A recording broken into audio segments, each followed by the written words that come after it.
What's up, everybody? It says we're live. I actually haven't come back and checked of like, hey, are these like starting right now? Is it a couple seconds in? What is up, everybody? I hope you are all ready, excited. We got the stock market pretty much back open again. 24-hour markets, those stock futures are about to be starting out here. Then around 8 p.m. Eastern in 2 hours, we get the Asia markets. And then we also get all the individual stocks. That's what I prefer. But I thought we'd come on, hang out, look at all the big news for the day, for the week, what's happened. Obviously, we had an EU trade deal. Let's talk through it. Obviously, say hello in the chat. Jarrett coming in, hanging out with us. We appreciate you being here. Emp, I don't even have a great way to go in and look at stock futures. Can I do that on here, like SPX? Nope. What would I need to be looking at here? Yeah, I mean, I have TradingView pulled up. I have a couple of my brokers pulled up. We did gap up here about 0.5% on Nasdaq, 0.43% on the S&P. So you trade Wait, NQ, it we're would be trading NQ at though. NQ is what I have to look up. NQ. Okay. Yeah, you probably don't have live data on it, but we are up 0.5% right now, and it's about 100 plus points on NQ. ES up You pull it up on your 25 screen? points. So Do you have a second screen you could pull it up on? I can. Hold on. Yeah, that'd be nice if we could take a look at it. I do not have live data because I do not trade futures. So for me, being 10 minutes delayed, not the worst thing in the world. But I appreciate each and every single one of you being here. Like we said, we haven't said this. This is a huge and crazy week. We have a lot of earnings. Microsoft, Meta, Robinhood, Apple, Amazon. That's just starting. There are hundreds of companies reporting earnings. SoFi, PayPal, Starbucks, MasterCard, Ferrari. I watched Ford versus Ferrari this weekend. Did you know Ford's at like a $50 billion market cap? Ferrari's like $125 billion. So someone's still winning there. Chevron, ExxonMobil also report earnings. Then on top of that, we have Jerome Powell speaking. We have GDP. We have PCE. We have NFP. All the P's, pushing P. So this is going to be a very, very busy week. Weekend Wall Street is good to use. I don't know if I fully know what that means, but I appreciate you being here at Simple Warren Buffett. Shout out. Yeah. Did you get that up on the screen? Yeah, that's right. You just got to prove it. Oh, okay. That's my bad. Nice. Ooh, okay. Yeah, so Did I just make it full there's your screen gap so I got up. rid of us? Okay, wait. Ooh. Yeah, either way. There we go. Okay. Just on the side. So here's your gap up right there. You can this area. Same thing over here. The percentage wise, so like SPX is right here where it's sitting. This is 22 points up, 23 points up. So if ES, SPX, you can kind of just compare those two as far as points wise. So up 22 points above where we ended the day on Friday. That's about 0.3% now. NASDAQ up 101 points. It's 0.44% right here. So, a lot of times you get this gap up, you get a little profit taking. Anybody that was long over the weekend, maybe some selling here, but boy, it's that's a pretty nice little gap up, 0.5% across the NASDAQ and 0.3, 0.4 across the S&P. We didn't go live to my YouTube. Goddamn.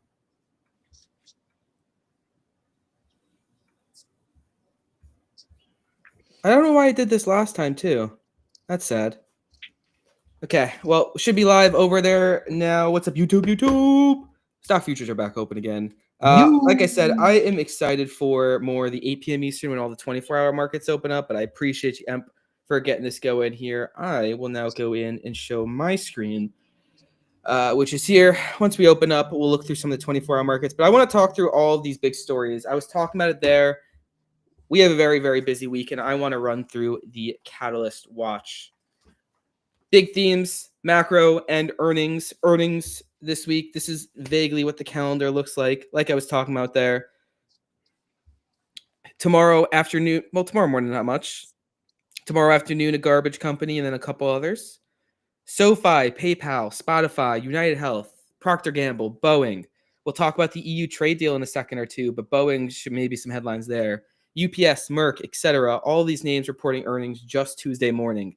So you can see there's going to be a lot more going on. I don't want to just read it. You guys could see it on the screen. I can even go up to Earnings Hub and then pull up the list view as well. maybe do that so you can see a little bit more. We'll dig in some more of them specifically, but you can just kind of see a little bit of what some of them are expecting. If you need to pause it and then go back up to live, feel free.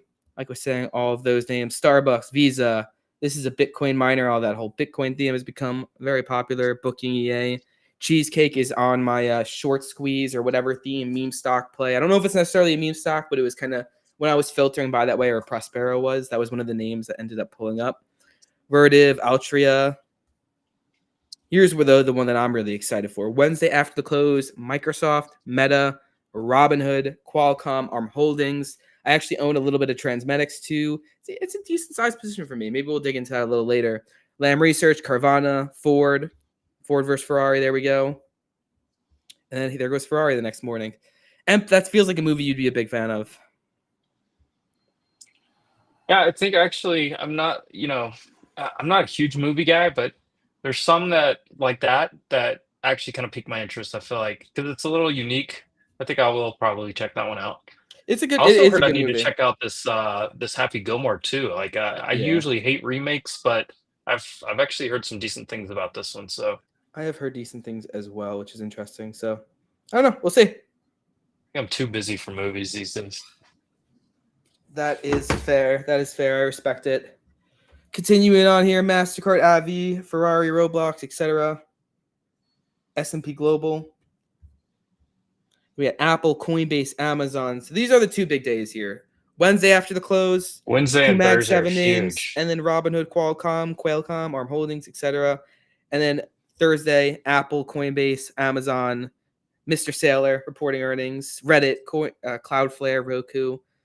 Yeah, those are the big names. A lot of energy names. ExxonMobil releases like some revenue data on the quarter at a point a little earlier, so I don't know how much those earnings they do matter, but it's one of those things like Robinhood. They give out quarterly or monthly metrics. A lot of companies do that, so the earnings are a little bit more predictable, we'll say. But you know what they say in the call could always change.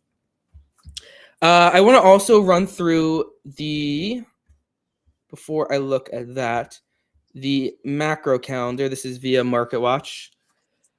Monday and Tuesday, there's a couple things like some of you traders might want to look out for consumer confidence and job openings and whatever. But what I really start to look at is Wednesday. We have GDP, 8:30 a.m. Eastern, and then we have Jerome Powell and the FOMC interest rate. There's like a 90-something% chance that they will not lower interest rate at this meeting, that they're going to keep it unchanged. There's no summary of economic projections, so that really tells you 2:30 p.m. Eastern is what we are waiting for and watching.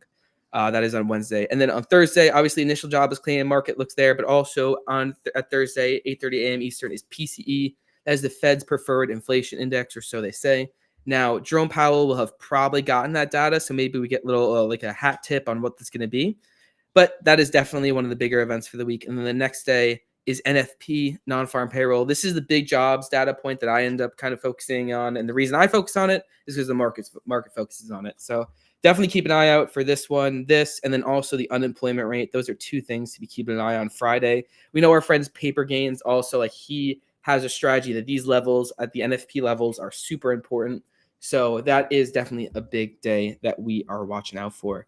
I want to go through the big story that we haven't covered just this point yet is this one that came out a couple hours ago. President Trump said we've reached a deal with the European Union, says the European Union will pay a 15% tariff across the board.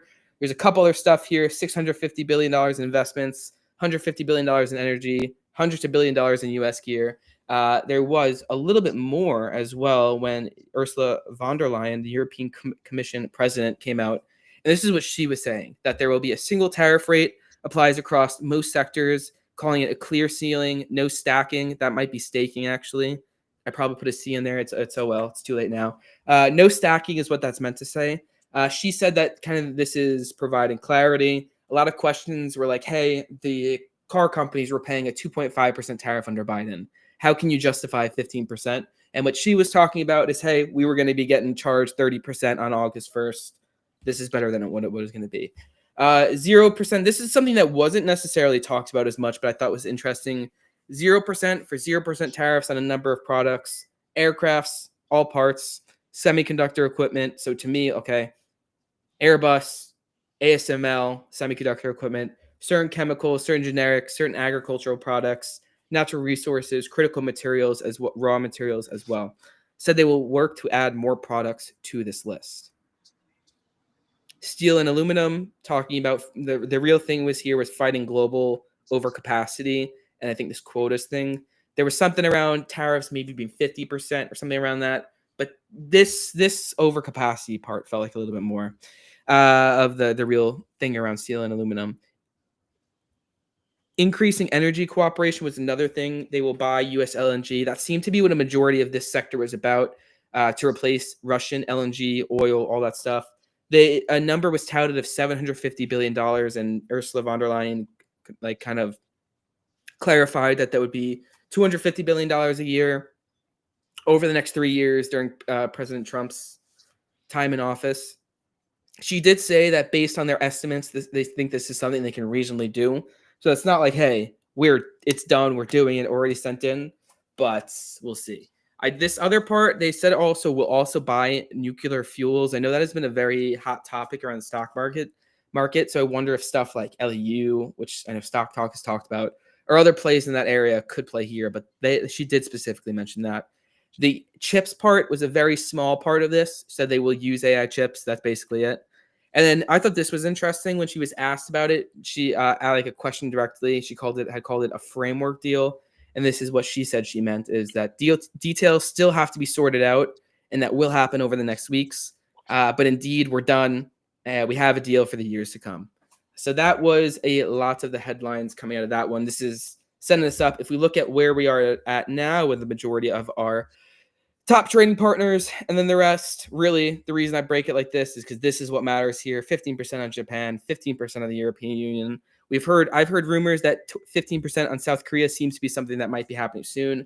Truthfully, I haven't heard too much about Mexico. Emp, I don't know if you've heard much around there. I've seen a lot better rhetoric from Scheinbaum and Mexico than what I don't know if better is the right word, but more constructive with Trump is the way I want to put it, than Canada has, which is 35%. And the language we're seeing there is that the Canada rate will kind of be set, and they're going to see what happens later.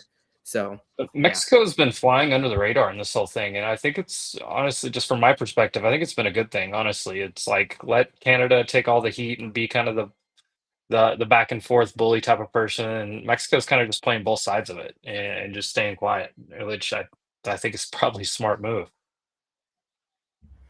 yeah, that is fair. I want to see though, like where does that rate end up coming up? A couple more people joining in the chat. Jared, who's been here, saying Mag 7 earnings. Financials on Tuesday. And then we got Gambling Bear saying, good evening, crew. Come say hi in the chat. Let us know what stocks you guys are watching for the week, what plays, what events, all that good stuff. Anything. Like, listen, the difference between live stream and spaces are great. We get to bring everyone in, and we can actually send invites. If you see anyone and wants, like, maybe I send an invite to Monative, he's always hosting it. But this live chat is what makes a difference, that we could talk. So if you guys have any questions, anything like that, want us to talk about live, go in and let us know that.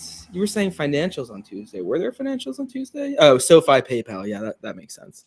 I'm watching United Healthcare. This should be an interesting one this week. Boeing, like I said, I mean, maybe this is a bad thing for Boeing, I guess. Zero tariffs on all aircraft. So I don't know, maybe more competition from Airbus, but there's only 2 of them. There we go. I don't know, but I keep seeing like agreement after agreement that there's gonna, like, all these countries are gonna buy more Boeing planes. It seems like that's in every single agreement. No, I know. I've traded Boeing a tiny bit, and it hasn't gone super well for me. Well, I'm on indexes, but it just feels like it's going the right way. I do have an equities position in this one. But yeah, that headline is there. Nebius, I know a lot of people have been watching this one. I think this is on the data center theme, correct? Let me look. Nebius. Headquarter in Amsterdam. Oop, let's go in somewhere else. That's not giving me the best description. I know Stock Talk has talked a lot about this one.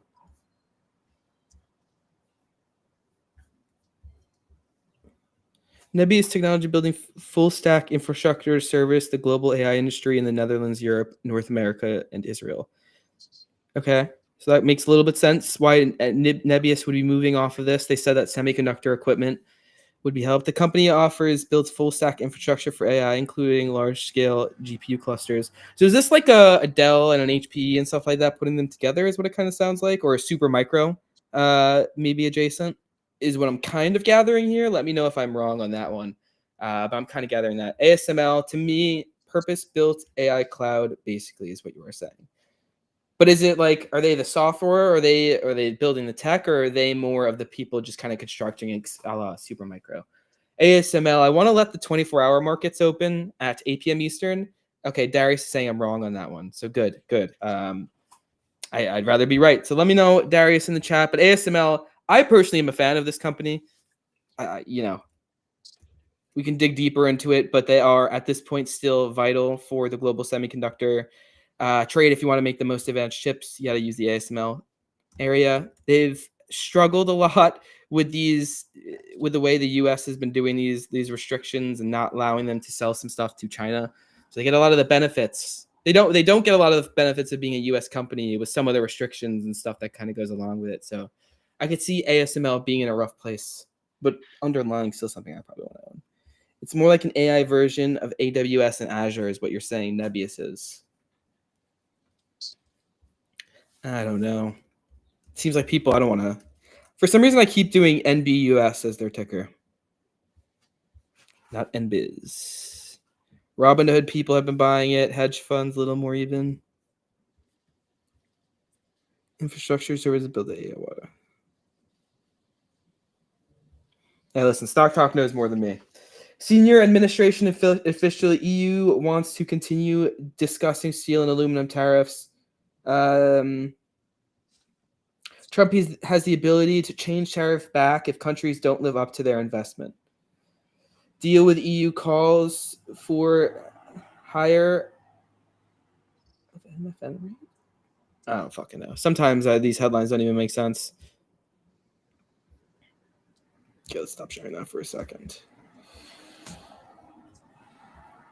Been long AMD and ASML since April. Well, I could tell you one. At least a couple of those are working. Let's see. This AMD move. I mean, ASML, you're not looking as good. But obviously AMD. 3 months.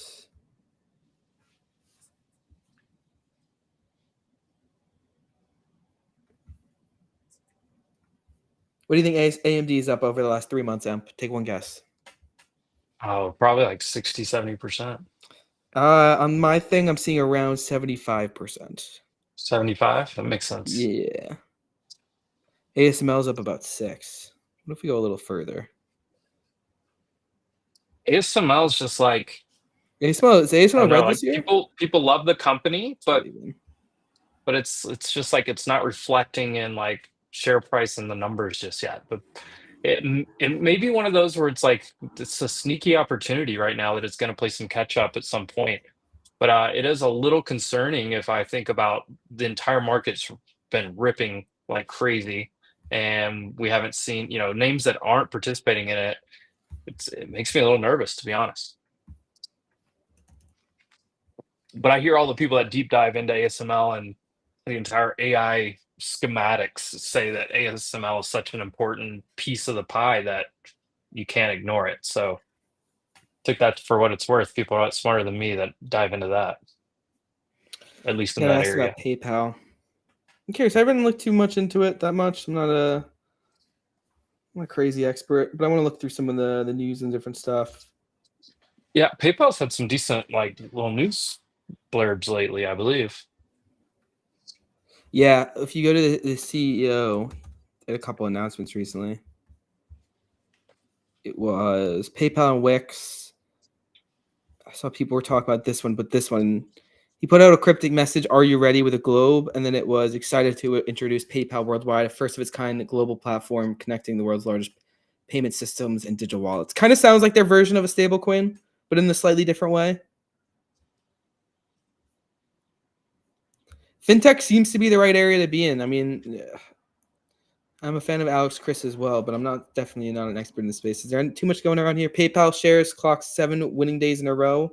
Did it close higher on Friday? It might have broken the streak. I don't know. Let me check.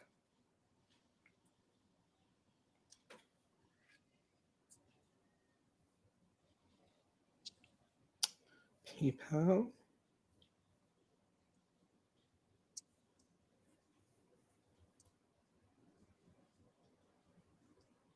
Looks like it would have closed higher. Ooh, maybe that's an even. I don't know. But PayPal's been doing well. Wix spent partnership for America Unified. Said to start charging fintechs for customer data. Interesting. That was earlier this month. Square getting added to the S&P 500 soon. Their rating system likes it. I wonder what the score is on here.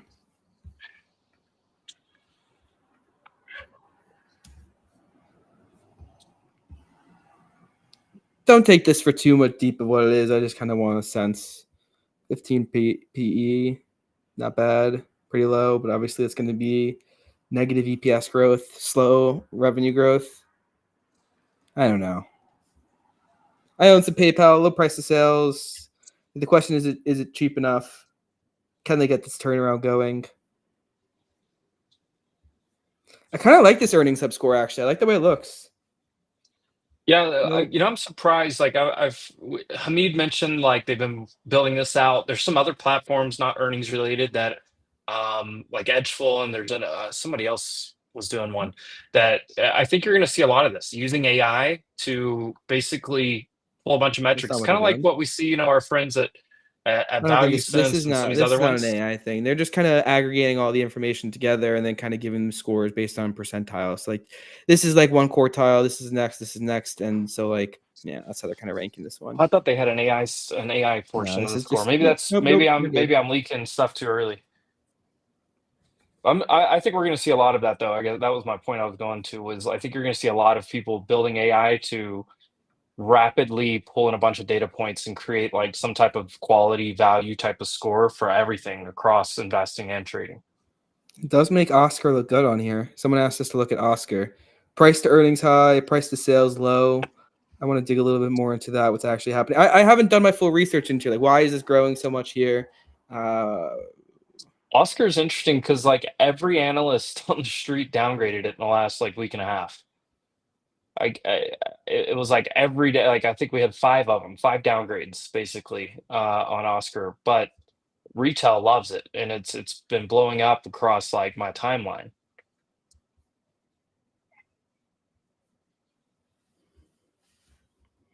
Okay, so revenue. I mean, revenue growth looks pretty strong, even through all this time. Okay, what does Oscar even do?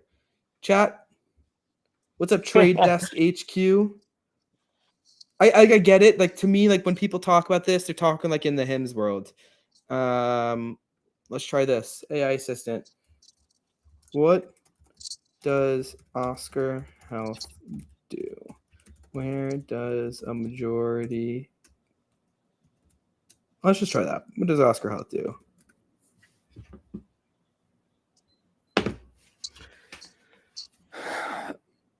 But I mean, the revenue looks pretty good. Oscar Health is leading. All right. I mean, the AI is using leading healthcare technology, blah, blah, blah. Individual health insurance plans as well as.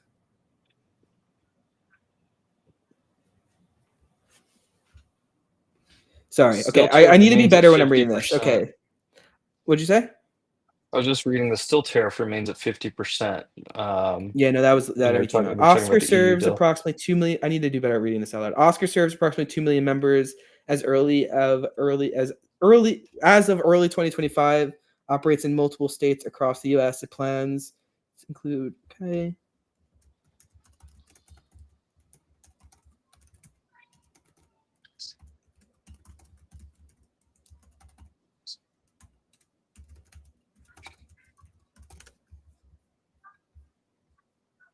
biotechs hit or miss is what he's saying. I personally don't invest in biotechs. I don't know about I mean, Emp, I know you're not some crazy trader in here. I find biotechs to be not my area of expertise and a lot of risk. No, Traders, I don't touch them. what's up? What's up? Yeah, I don't touch biotechs 'cause I don't understand. I don't have a good understanding of them. So like, it's kind of the same. Like people ask me about like a lot of these dividend ETFs and stuff. I'm actively learning those so that I can incorporate that into my investing strategy. Biotechs, I just don't know anything about, so I just stay away completely. So, and it's not like I feel like it's a special skill set or what would be the term there, like knowledge base that I just don't have. So I just won't ever take advantage of any opportunities over there. But I know a lot of our listeners and other traders do. So like I definitely kind of follow along the story just so I'm not completely blind to it. But You know what's yeah, that's interesting? The not my area. AI, yeah, that's fine. The AI gave it a moat score. I wonder what this means. A 4 out of 10 says narrow but discernible moat for Oscar Health. Strong investment in AI, but who knows if that's just PRs. I'm more curious about this moat score.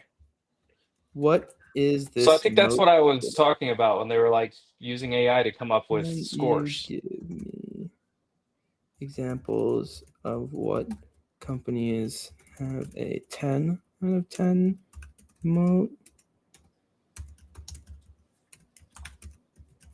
Let's see what it says to that. Sorry, now I'm just curious. This might just turn into a how can we use AI to help us stream.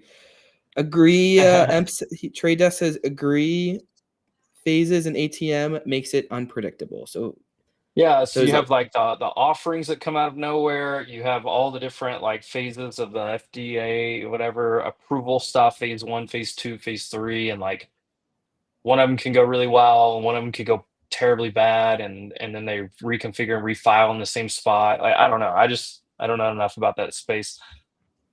But I see this. Do you see this comment right here from is it Samuk? I don't know how to pronounce that correctly, but 4 billion company with 2 billion in cash. It does. I mean, when you just look at it from that piece, yeah, it does seem a little bit cheap at $14. I Oscars? can't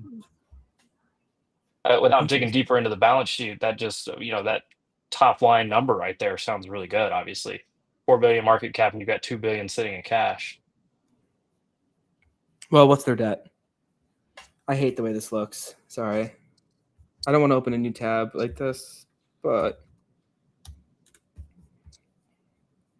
let's try FinChat. All right, futures haven't moved since they opened. Let's try FinChat. All right. Sorry. Let me get logged in first.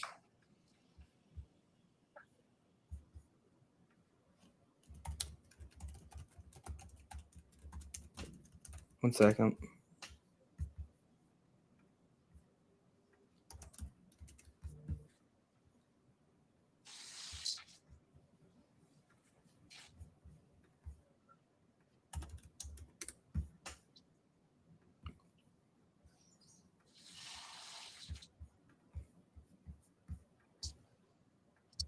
All right, actually, I'll just do this. Okay.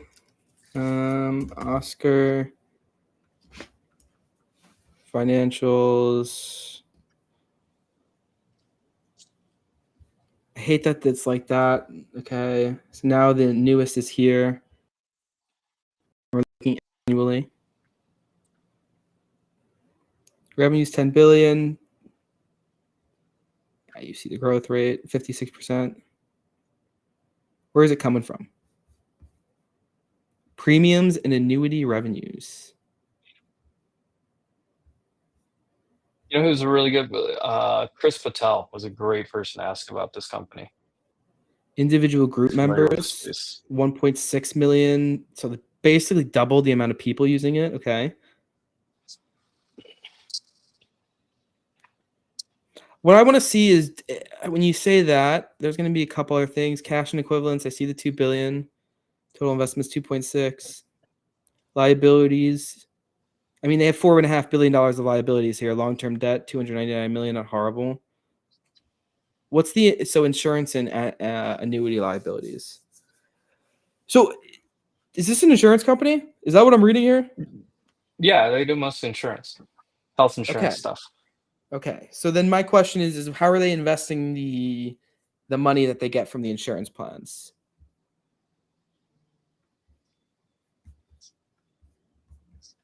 That would be my questions. Because like Warren Buffett loves himself an insurance company because they bring you a lot of money in and then you sit on it. But my question would be, didn't probably want that tab. Okay, let's get back to Oscar Health.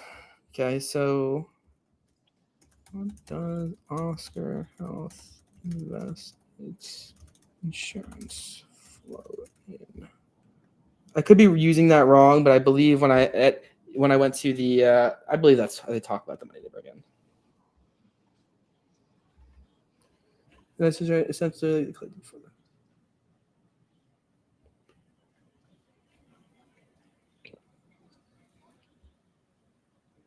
Does not take significant market with the insurance float. Focus instead on capital preservation, liquidity, and whatever. In summary, asking health insurance flow is primarily allocated to cash, highly liquid short-term investments, and government or investment-grade securities. Okay. I would have hoped for a better answer there. All right, let's see what else you guys are talking about in here. Chris is really knowledgeable in the space. Yeah, okay, Jarrett, we will ask him on spaces this week. I know there's a lot of interest in that. Maybe we honestly even when I also is see Oscar's Robin. earnings? I'll let you Oscar's finish that, and we'll go earnings to Robin's is comment. August 6th. So why don't we try and get Chris Patel on for August 6th? Yeah, for sure. Yeah, we'll definitely bring him on for that day. I mean, any day we can get him on. Great, smart guy. Robin, looks like a great time to buy UNH. I probably should have waited till after earnings, but I feel good now that they have another 45 minutes for the call. So interestingly enough, I'm going to get the schedule out for Spaces here in a little bit, but we are doing kind of a UNH deep dive on Tuesday off the back of Stocks on Spaces. So make sure you keep your eyes open for that. I'm interested to hear. UNH is a really interesting one. I mean, you have to think, I mean, the whole kitchen sink's being thrown at it right now. How long until it kind of shrugs that off?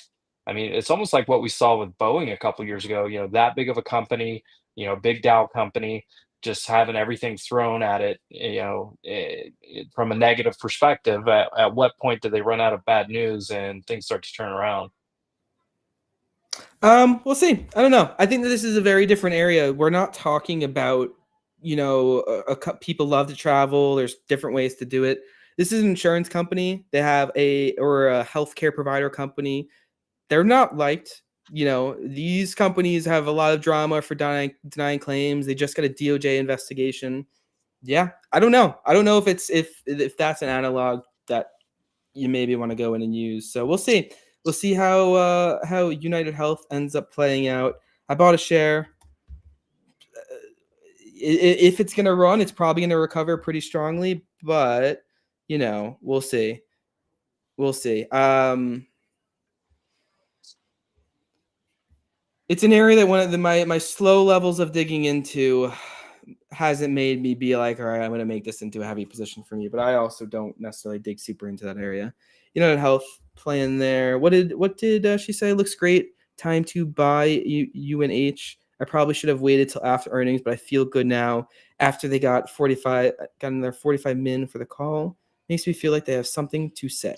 That's fair. I don't know. I will be keeping an eye on it. And you very well could be right. Where I'm at is like there probably is an opportunity here. I don't know which way, but I feel like there is, you know, when you get to this point where price dislocation, there's opportunity, and I just don't know if it's upside or downside. But it's a good thing that we get more ways to be able to play that volatility. What do we got? He's saying yes. I feel like Novo Nordisk is in a similar situation to UNH. The entire sector has gotten battered recently. Yeah, I actually am a fan of the weight loss drugs. I've been buying Eli Lilly. I have a very US centric view in my portfolio, for better or for worse. So there's some data you look at and you're like, international markets do end up outperforming. But for me, I'm just going to go in and buy Eli Lilly. But yeah, I'm sure Novo Nordisk is going to be great in there.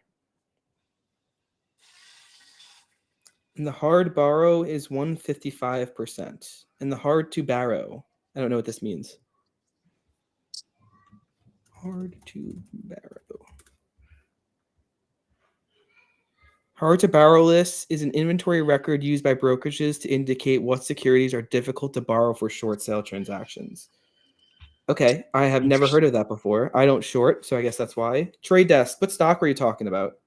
Is that United Health? That would make sense. Listen, like I definitely agree with what you're saying there. You went, Oh, the risk. he's saying he's got a different ticker that he's going to post on Tuesday. Okay, gotcha. There you go. Yeah. Hard to borrow. Okay, that makes sense. I'll have to check that out though from Trade Desk. Appreciate you coming by. I think Robin though, I think you're looking in the right direction there. One or two other plays that I've been kind of looking at too. Let's see. Some of them Stock Talk putting on their radar. For example, what we got over here? GENI. Genius Sports. I like the data provider theme. To me, this was a compelling story. I bought some of that too. Stock Talk kind of convinced me. They always say don't follow people, do your own DD, but the way he broke it down deep enough for me, I'm not following him into the play, but what I'm doing is I'm saying like I like his DD, and I'm going to take a piece of take his DD and use that as mine, and say, hey, I kind of want a piece of this. I mean, the NFL just is up and to the right. Yeah, there's also a story that the NFL might be taking a stake in ESPN, which is also a solid thing. You always want to see, and it's funny that the NFL has the power that just them taking an investment in the company is good, but that was definitely something that I was keeping an eye on. RKT was another one that I personally have been getting in myself, similar to this open door-ish theme. Open door, interest rates go down. These companies should end up doing good. Now we have an FOMC meeting this week. We're not going to be getting rate cuts. The market knows that. So the question is, are we going to start to signal that rate cuts might be coming soon? Obviously, RKT had this spike, and I very much believe that's going to be an open door type move. But I think there's something there. If you look at Hedgeye has been doing some research into this one. So is Citron research as well. I'm a fan of Hedgeye. They do some cool stuff. So if you want to look more research into rocket companies, RKT. But this is a theme, more 1 year theme. 6 months, whatever it is, interest rates coming down. If we get a shadow Fed chair, if we get a new Fed chair next year, this is the type of name that, could have some opportunity coming up the next little bit. Are we still early on the potential on Rocket Lab, especially with a 100 PE, or is it something you think is worth the risk, especially with a space economy and possible military contracts? Interesting. Rocket Lab. I mean, you knew it was going to have low on this score. Yeah. Well, I'll give you my just top level easy answer on that. I'm very bullish space. I don't think it's slowing down anytime soon. So I'm willing to have a portion of my portfolio in Rocket Lab, ASTS, and if I could get any piece of SpaceX, I would get a piece of SpaceX too if I could. Like that, I think space is gonna continue to be a hot theme. I think we have a second space race just starting, very early innings on it. So I'm willing to be in it, and I think it's gonna have ups and downs, just like everything. Because if you think about like, okay, are they making any money yet? That type of stuff. Like, yeah, it's probably still very, very, very early, but I'm willing to keep some exposure to space. I'm bullish there. Yeah, that's fair. Listen, I think that just in general on space, I get it. I think it's a good theme. I definitely want to see more money being made. If I was going to invest in space, the area that I think is the moat right now is the being able to get tonnage, being able to get materials into space at the cheapest possible model. So if I was going to invest in this area, I would want to invest in a Rocket Lab type company. The valuation, I think, is getting to a very interesting point right now where, like, to say you're early, what is Rocket Lab's valuation right now? RKLB. This is saying roughly around $22 billion.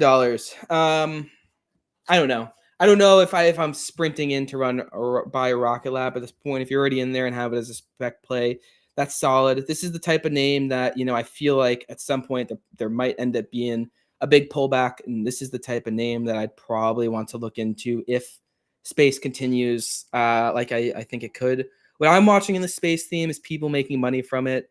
I think Starlink is a great example. A Planet Labs or whatever. Planet Labs is just a company that I whatever. And I'd like to see more ways to make money in space. But yeah, I think this is a name that I own a tiny bit of. It's on my watch list if we come down and in an area where space stocks end up pulling back. If we're in the same environment where stuff is advancing and there's more ways to make money in the space, I would be looking at these launchers. Is the area that was more interesting for me than an ASTS, is what I would say. Because I feel like the ASTS mode of contracts and being able to build a more efficient satellite doesn't really work as well in this one, because I think the mode of being able to get those satellites into space at a cheap enough cost to then also maintain the network, replace the network, whatever, I think is going to end up being a mode here. So I wouldn't be surprised if Rocket Lab actually ends up investing in some of these moves further into what ASTS is doing. So with all of that being said, and I almost talked my way back into it, I'm fine with Rocket Lab as a spec position. I don't know if I would, if $20 billion, I feel like this is a much better, like, $2 billion company. But yeah, we did some work with a private company. If you guys remember Starfighters, I don't know if any of you guys ended up investing in that. I put a little bit of money into that. We were talking around $125 million valuation there. And to me, that's where like the risk reward, and obviously it's a private company and it's, I'm sure the risk is significantly higher in that area. But to me, that price range is where, okay, we're talking about the idea, the opportunity. I like it. And yeah, but you know what? I think that this gives Rocket Lab too disservice of a credit, because Rocket Lab's rockets are here now, and they're actually flying stuff. There is a gold mine on the moon, but can we get it in our lifetimes? We shall see. I don't disagree with this concept, but the question is when, and asteroid mining and stuff like that. You know what? I might have backdoored myself into it. I actually don't hate the Rocket Lab play. Sorry. We got there in the end. I don't get the ASTS one, but yeah, I actually don't hate the Rocket Lab play. What are the numbers? Does Rocket Lab have anything? Rocket Lab, $300 billion in $300 million in cash, $125 million in short-term investments. They have long-term debt of $400 million. That's new. Okay, so more debt than cash. What's their short-term debt?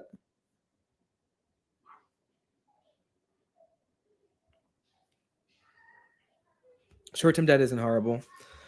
I'd imagine this is not going to be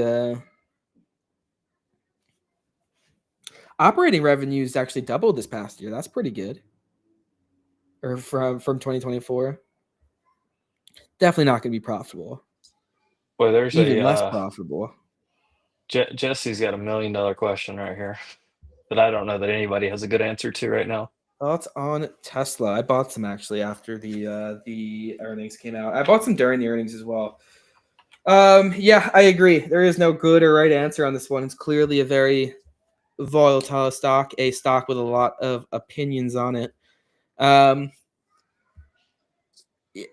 It's a growth company that's not growing. That's just a fact. I mean, you can't really get around that. Negative 2.73% revenue growth over this past year, 149 price to earnings ratio. Pretty much D on all this stuff. D on growth and a D on valuation on this score. Like, listen, this earnings hub metric, I'm actually liking it a little bit more than I thought I would. This isn't some perfect score or whatever, but this can highlight to you valuation and growth.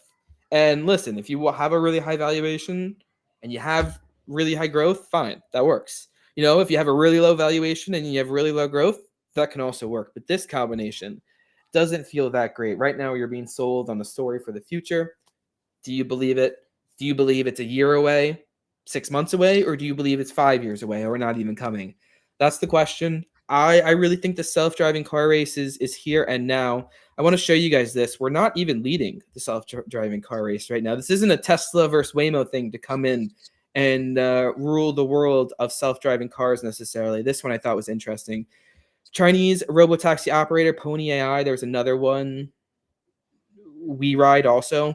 They got received a permit to provide fully driverless commercial robotaxi services in Shanghai's in a Shanghai financial district. You like that?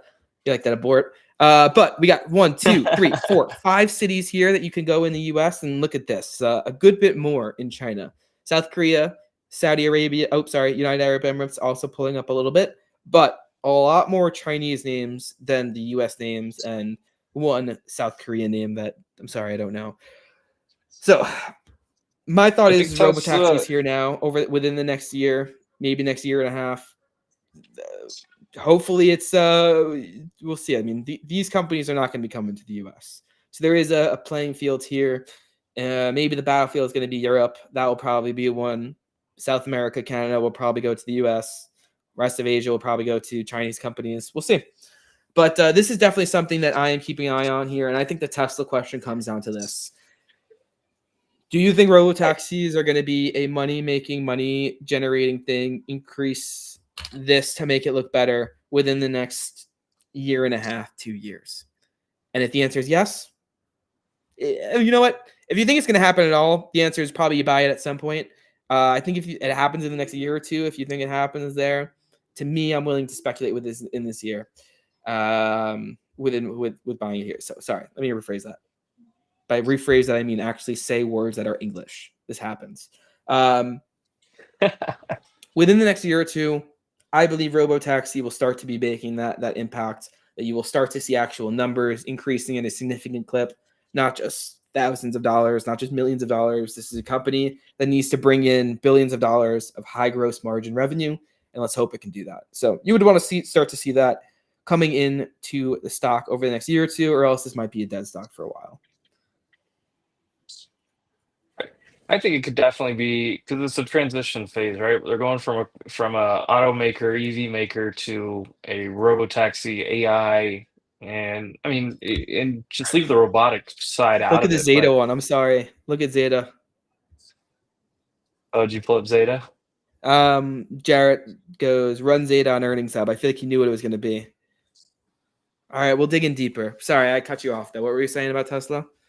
No, I think Tesla, you have to think, okay, it's probably not going anywhere for a while, but do you want to get left behind if and when, I should say, robotaxi does take off? And one of the things that robotaxi is going to do is it's going to give the everyday Tesla owner the ability to use their car as basically an asset instead of just a depreciating asset. So you're talking about the ability to send your car to go work while you're doing nothing and generate income instead of just a normal depreciating asset. So I think that does change things a lot differently. And I saw the comment someone was saying about, Google and competing with Google. The technology obviously is much different, and I think the price to create a or manufacture a Waymo is going to be what, 5-6x what it is to create one of these cheap, the cheaper Model Ys or even the robotaxi if they get it into production where they want it to. So that's kind of my thought, is the scalability of robotaxi and the technology. You're basically just believing in Elon and that they're going to get it done. But how long does it take before that starts generating revenue? I think that's going to be the biggest question you're going to have to deal with, and it doesn't look like that's going to happen in the next 6 to 9 months minimum. That's kind of my general thought. I have ridden a Waymo. I did it in Scottsdale, in Arizona. It was nice. It worked perfectly. It was awesome. Waymos are here. That's one of the things that really makes me confident that self-driving tech is closer than some people might think. They are definitely competing with Google. It is a Tesla-Google race here, but it's really a China versus US race. And NVIDIA is underpinning a lot of the other plays that are not based off of Tesla. We got Don Brand saying hello to Amp.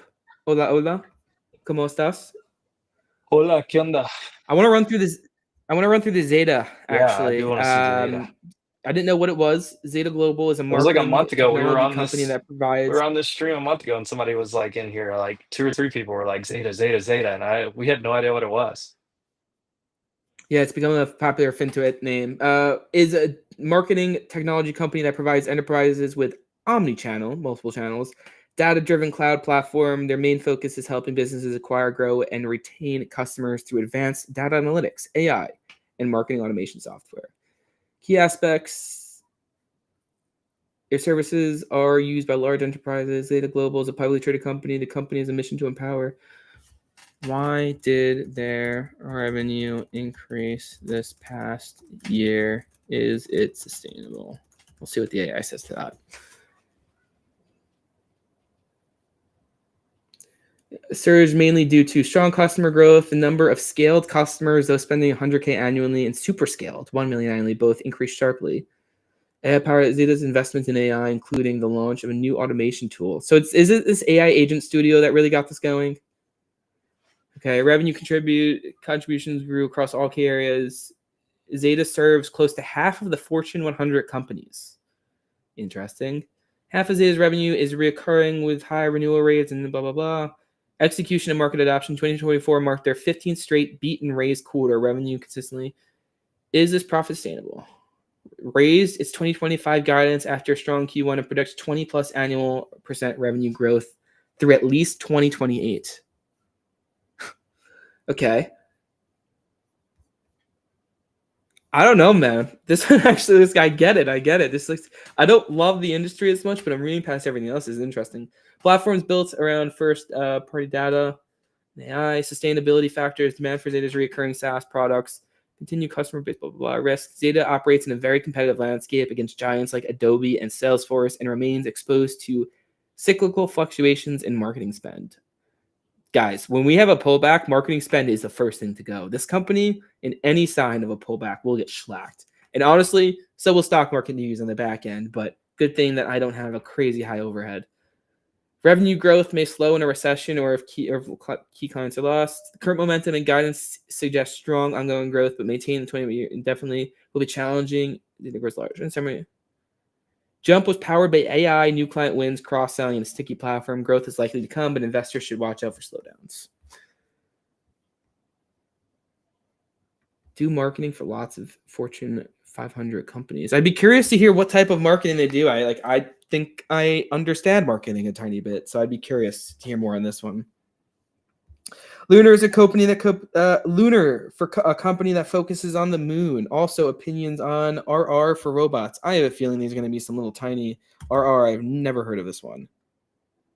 I mean, listen, if we're telling me revenue growth and you're giving me a dashed line, I'm not even going to dig further. Lunar. This one I do know they did a moon mission or something, which I thought was interesting. Let's pull this up so I'm correct. Let's get rid of this. LUNR. I remember them doing a moon mission, if I'm not incorrect. Manufacturer operates space products and services in the United States. What's their market cap? Market cap 2.29 billion.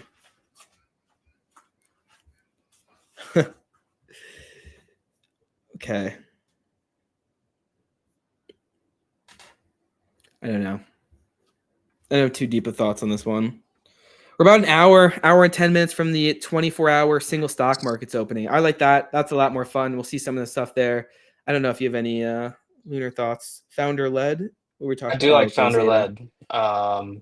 led. That's like one of the kind of positive check boxes I look for in a lot of companies. But no, I am excited for those 24-hour markets open. It's also when the Asia market gets open as well, so usually get a little bit more movement at that time. But slow fade here on the gap up, but still holding in here pretty nicely, well above Friday's highs. So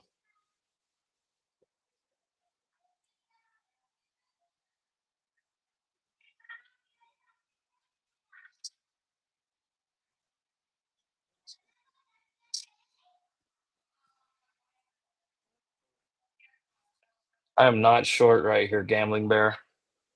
I actually want a long right here. This 505 to 510 area.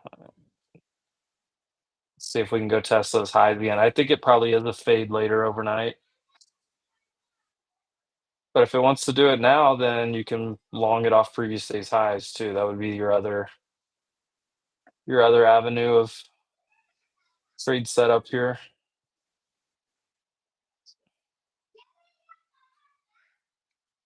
Honestly, pretty quiet other than the gap up in the future so far.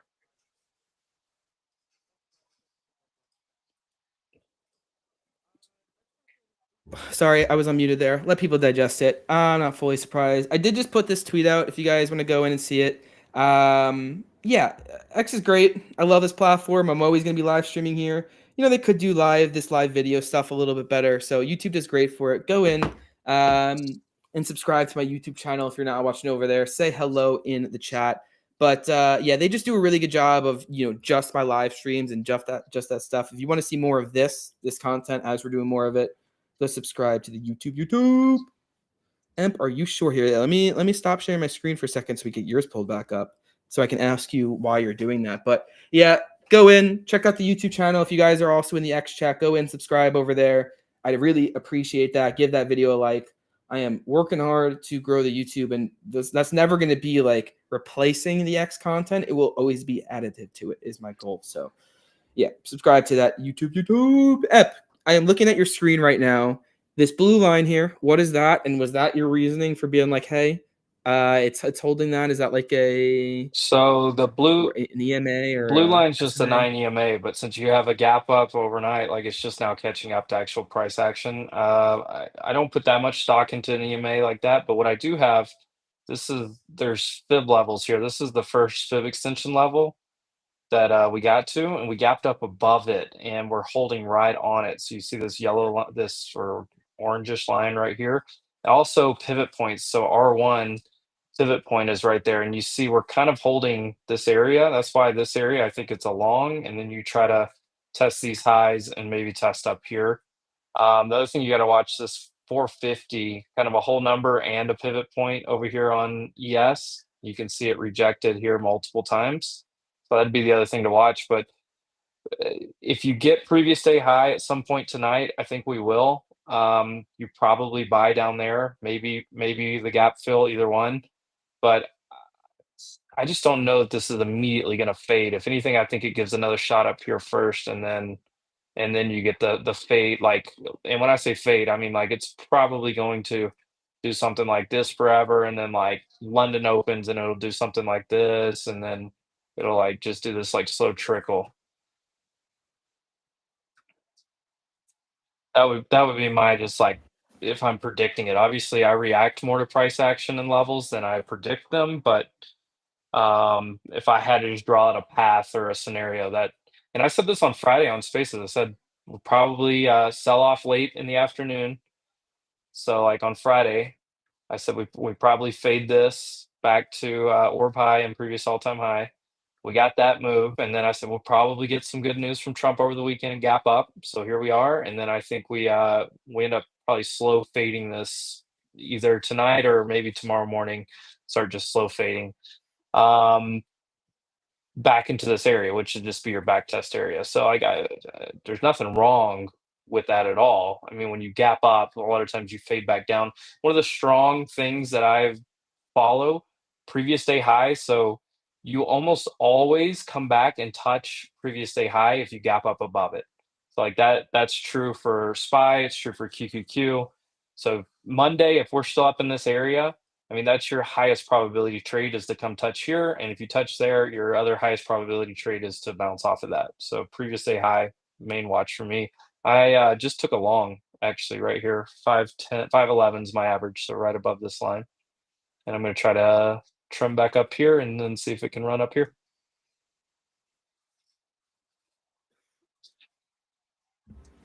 Very nice, very nice. Shout out TC saying hello on YouTube. Sunday Night Live's bangers. We got V White Boy, what's up? Kyle James. I have a stock analysis on ChatGPT. It's insane. It called out Tesla calls. Makes me whatever. Okay, tell us what am I watching for tomorrow is what I want to know. Kyle, let me know. Run it right now. Yeah, I know it's not type open. it in. Let's Tell me see. what the GBT says. Trade desk saying E-mini looks bullish. Bullish. I mean, it's I'm seeing a little bounce here since we even just talked about it. Yeah, right here. I think this is your key spot though, if you can get over this 450 or not. If you get over the 450, you probably run up here.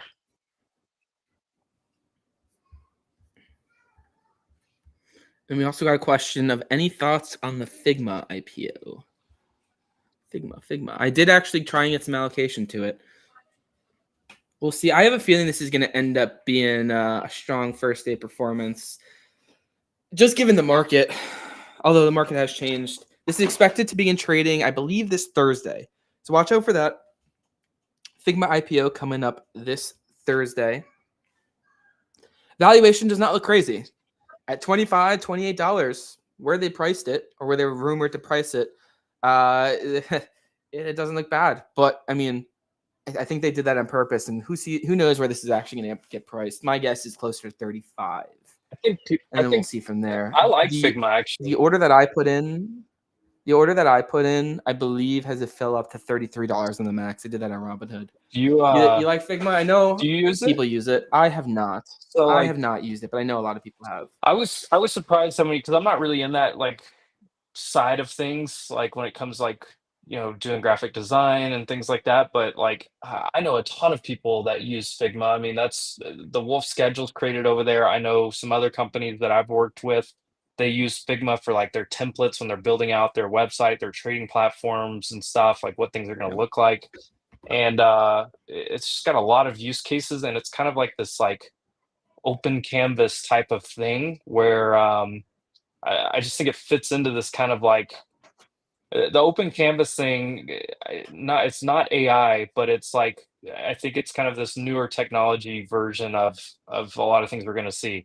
I think you're going to see this. I mean, I think Robinhood's getting close to trying it. If any of you remember Trade Aries, they have like an open like open canvas where it's just like infinite canvas where you can just keep creating out and out and out forever and scroll within your monitor to find stuff. Like I think open canvas stuff and this graphic design stuff is still gonna be big. And I think Figma's bigger than I thought it was, at least before I got introduced to it. So I like it. Now I don't know anything about the number side of things, but I just, as far as like people that are actually switching and starting to use Figma, I think is going up. By the way, we got Jarrett saying Zeta's a partner with Figma. There you go. Kevin saying Figma is looking for the 25 to 28 price. Yeah, that's what it says in Robinhood right now. That's where the initial indications were at, and that's where they were kind of starting the bidding. I heard they're doing a little bit of a different bidding process here. If I remember correctly, what they were doing was they were asking all the people to kind of list their highest price, how many shares they'd want, and how much they'd go in and buy. So I don't know. We'll see how this ends up developing up. Maybe there's 25 to 28. That's what the rumors are right now, but I think that's more of a starting place. Then we also had Kyle kind of responding a little bit. So he said, "Are you trolling?" I want to hear what it says. So this is what he was saying. I was not trolling. I do want to hear it. Weekly calls expiring July 31st. Near the money, 640 strike bullish. Technical movement supports a breakout above 638, targeting 640 to 645. All right. All right, watch this. Remind me okay, wait, let's try this again. Sorry, guys. Remind me at 9:30 a.m. Eastern tomorrow to watch the July 31st SPY strikes 640. Shout out Kyle in the chat. All right. Well, Kyle, I will embarrass you if they come back bad. Buy trigger price for SPYs. Underlying ETF 638.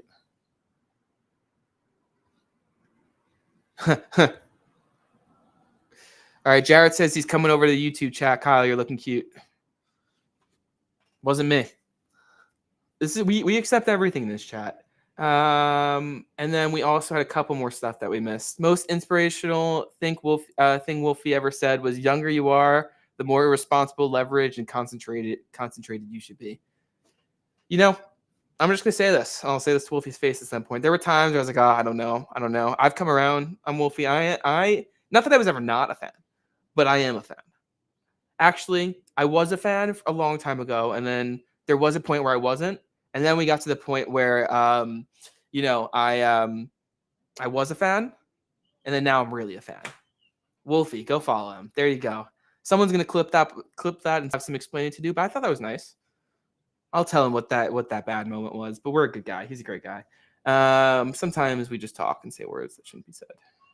Chart NBiz. I cannot do that, but maybe M can. Thoughts on AMD and Take-Two? I have not done my research into Take-Two enough to give you a good opinion. I do play their product. I am a fan of video games. AMD scares me at 166. It's starting to get some AI premium that I don't know if it deserves. I was buying at 88, 100, 110, 20, or whatever. I'm not selling here.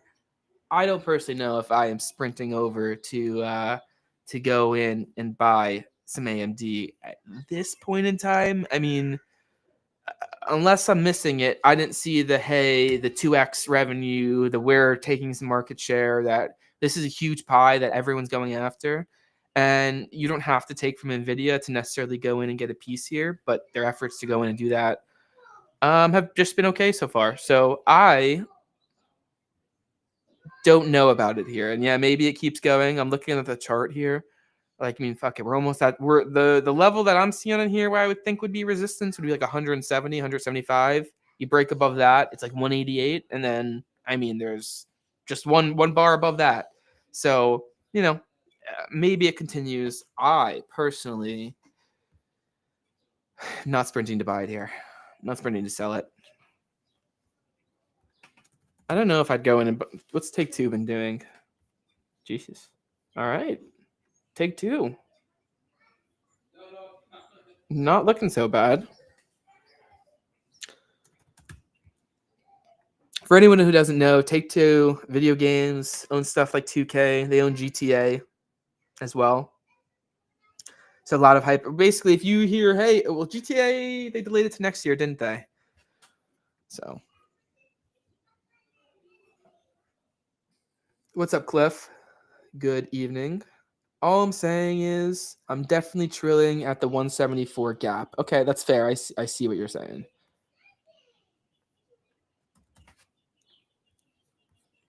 Like, that makes sense. Like, honestly, even you want to front run that gap a tiny bit, like 140, 173. Yeah, but that, like, you know, Emp, I will say I'm no charting expert, but a lot of times you can kind of just look at stuff, and I'm good enough to be bad at it. That where, you know, you kind of just look at this chart. On which one? I'm Oh, looking sorry, I at just got back. AMD. Yeah, you're good. AMD's definitely completely turned around. I mean, Yeah, big but time I wouldn't turnaround. bet on it here at this point. It's Like, at the wait, top. maybe. But here's the Yeah, thing. no, it's tough here. Wait. There's different trading styles, and I wonder if like a momentum trader sees this chart differently than I do. But like, I don't know. I like to be a little lower on these bars when I'm playing this comeback play. It feels like this comeback, and it's different for like a market leader play. I feel like, but this is a comeback play kind of. And I don't know if they've actually came back. There's a level here which it broke through. I wonder if we do a little. Where's the little lines? You think it's annotation? Path. A little boop.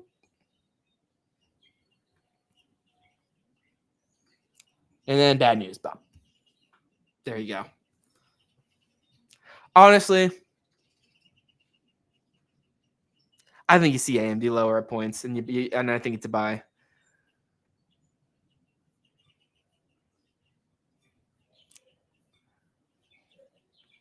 Guys, what is going to happen with this Paramount shit saga? I thought it was kind of over. Didn't Skydance get approval to buy it? One thing that I did see, and I don't think you would have seen this. So Skydance acquiring Paramount. They did it, and then there was regulatory problems. They got approval. Mr. Beast. He sent the Skydance CEO a message to follow them. I guess he deleted it. Maybe he got the follow. But it sounds like Mr. Beast trying to get something done there.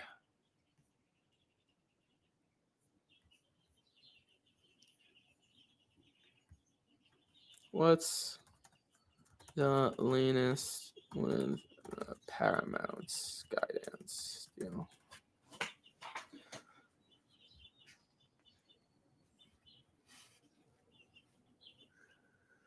Merger valued at $8 billion has received final approval from the SEC. Closing date expected to be August 7th. This will shift control of Paramount Global from. Okay.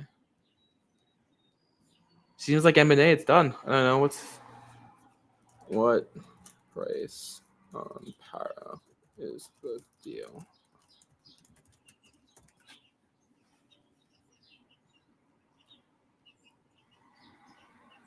This type of thing it actually can get wrong. $15 per share. And what is it at right now? 13? So what's that?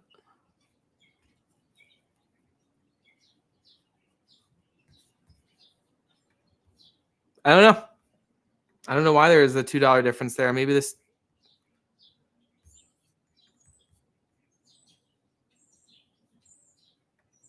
FCC approved their rights to pass to Skydance. Chart looks like it's going to move soon. So Bluecry, are they keeping this public? Thought Mr. Beast was tied to Amazon due to the series he did. I thought so too, Cliff M. But he literally sent a message to he sent that out. Ooh, what's this? Oh no, we're both sharing our screen. I was like, there's 4 people in here. What's that? Oh, and I also see your message. But yeah, Cliff. Jimmy tried to get in contact with the CEO of Skydance. That's all I know. You think this is a cup and handle? I mean, if they've got a price tag on it of what the people are going to No, estimate what but that here's is the per thing. My share, it's question going to be is stock. no. My question is that a take private, or are they just keeping it public, and they're just shifting the owners, or who owns the private sale of it? It's going to be so Skydance is going to buy it and it's going to stay public. Is that the consensus thought here? Yep, that's what Bluecry said. It's going to be public.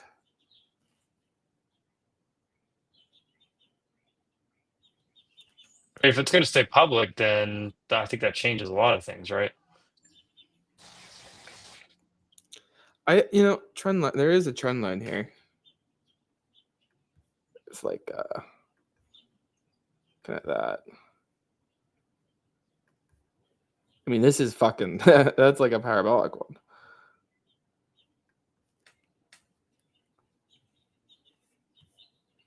You can ask the AI to like draw.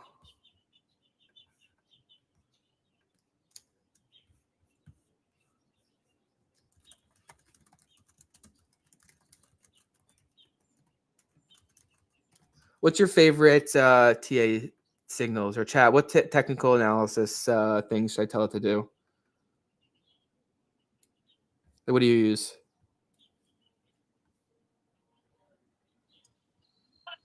Yeah, I think you look at like daily and weekly moving averages sometime on a name like this. Okay, hey, I asked for stuff. You gave me nothing. That's what I just said. Which moving averages? Give me them. Oh, 200's the most common one that people watch a lot. 50. It's like daily, like moving averages, simple. I just do like a 20, a 50, and 200. Some people use the 100 too, but 20 is kind of short term, 50 is kind of medium term, and 200 is your like long term moving average. Okay, that wasn't. Like I like to put those on there and go to a daily and then sometimes I go to a weekly as well. Sometimes you'll see like a 50-week moving average is a very strong kind of long term trend move.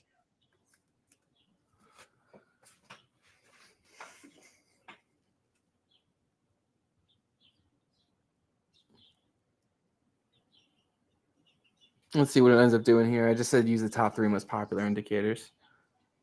I like volume profile as well. I don't know if you've ever looked at that much. Why are you doing this?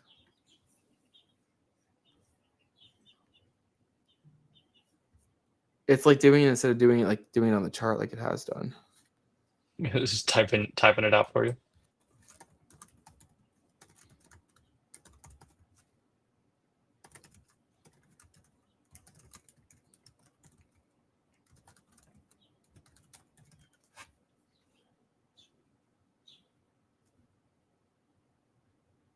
There we go. I think it's doing it.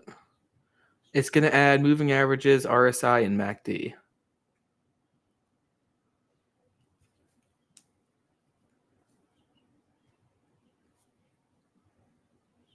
%15 short interest. What on Paramount? What is Paramount on Prospero?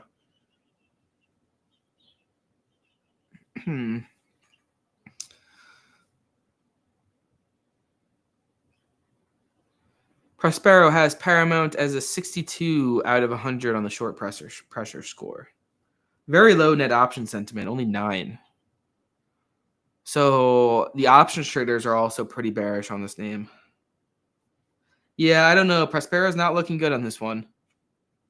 Prospero would say avoid. I don't think you can post links in here. I don't think it'll even work. This is the most manipulated large cap stock. The S&P 500 is what Blue Cry is saying. So, by the way, this Robinhood Legend, this is Perplexity. This is Legend, but it's pretty cool.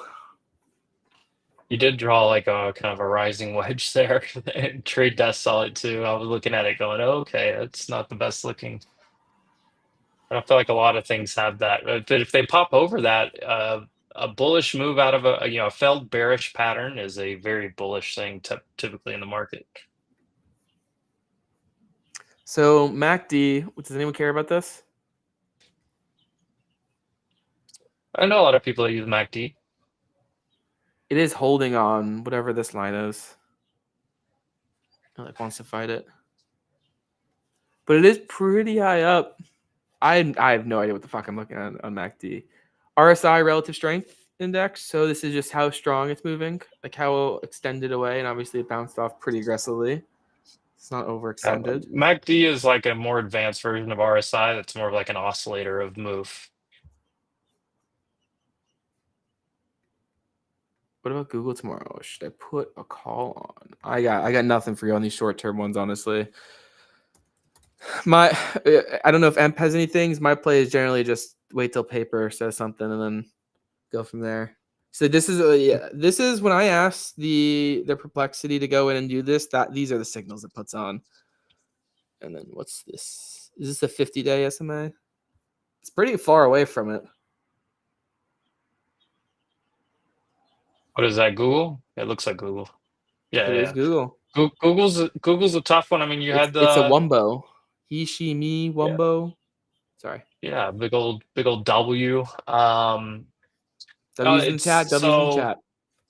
If you look around and see, like, if you look left, that second peak to the left, if we hold over that previous all-time high, not that one, but the one before right there, you hold over that right now, which is where we're kind of trying to hold, then yeah, I would say that's actually a pretty good sign.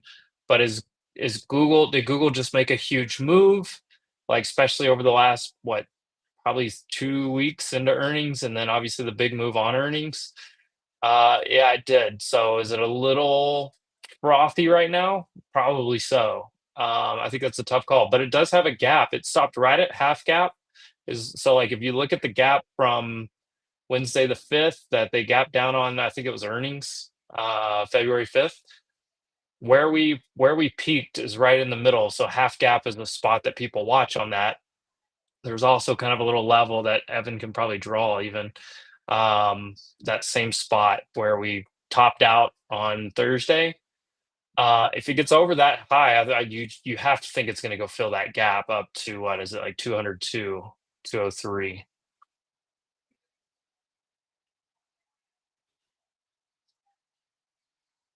But yeah, I mean, if it holds, I mean, where it held both of the last, so if you look at Thursday's low and Friday's low, I mean, and look left on the chart, that's previous all-time high. That's usually a pretty good sign. This is like the I was wondering why you're talking like so this is what I was drawing there. This is kind of the bottom of that gap where it kind of held a couple times. A couple candles through, obviously broke through it, but came back with vengeance. So we'll see. And even if it tested back to like this half gap, that wouldn't be bearish. I feel like a test back to here would be still pretty, and a bounce here would be, maintaining the structure, bullish. Yeah, I think if you're looking for high probability setups, you're kind of in wait and see mode right now. I mean, momentum traders, yes, dance until the music stops playing. But this is like it feels like if you're playing the musical chairs game right now, the music's been playing for a little while, and that any point that music's going to cut off, and that last chair is going to get pulled out from some under somebody. The whole market is super frothy right now, and I think you're going to have a more clear setup to take some really nice shots at some bigger name trades like that really soon. But I think for the probability side of things, you're going to have a much better risk reward after we get some type of pullback, whether it's for a week, 2 weeks, 3 weeks, something like that. It kind of builds out some type of flag structure, handle something, back testing previous all-time highs on SPY and QQQ, something like that. And that's also going to probably bring down some of these names like obviously like a Google, like Evan was just kind of showing that little line he had on his chart. That would actually be like, okay, market's pulling back a little bit here, cooling off a little bit. All right, Google's pulled back to this line. All right, this is where I want to take my shot. That's kind of the mindset that I have for a lot of big names right now. But at the same time, there's still a lot of opportunity with, some names are just absolutely just still flying and going and not slowing down. Ton of information this week. Evan, I know you hit on it a little bit earlier, but between Look at earnings, Apple. FOMC, NFP, Apple feels like it could looks have good. another week sideways, but this does feel like a significant level. It's here, like it's kind of bumped up here a I'm couple trimming my times, bump the there. long. If anybody took a long with me a while ago, I'm trimming it. By the way, on NQ, it's 25 points. So maybe Apple has some sideways action to do. Do you go to Wix or do you go to like candle bodies? You're setting this stuff. For trend lines, I look mostly at wicks, but like you can tell sometimes if like four wicks line up and one of them's more of a candle body, like you kind of take that into account. Sometimes you can wick through and still close a candle above a trend line, and it's just as valid. By the way, Blue Cry 2000 said subscribed. Good luck. I appreciate you. So thanks. You guys are awesome. I appreciate you for being here, Blue Cry. Did you come from the X or something like that? Or did you imagine if you just found us naturally on YouTube? I don't know how you do that. Taking some profit as well on MNQ. Steph, nice to see that. Here we go. Okay, wait, Let's let's go. see. Sunday night making some money Spinning here. volatile. It moved bigger before earnings. W. Hishi me Wumbo. Shout out to Mr. Poopy Butthole saying the W's in the chat. Only one person doing it. Been trading Google last recently. It has been pretty strong. I don't know. Palantir. You look at Palantir at all, Amp? I look at it. I don't know what the hell to do with it, but I look at it Yeah. all the time. And when I look at it, what do you do? I mean, just What do straight you like shot upside, Fibonacci or no something? pullbacks. Fibonacci. That's the I thing use we a lot use of kind of as Fibonacci. all-time highs. Yeah, I use a lot of Fibonacci. Actually, if you pull up my screen, here's a Let me recent pull one up. that I drew. And so, like, when you look at this, so from the high we made in February to the low we made, we retraced everything, and then we get to this first spot of interest, which is this 1.272 that I use, but 1.618 is the most common Fibonacci that people know. And look, it's sitting right up here at 162, just above our heads on Palantir.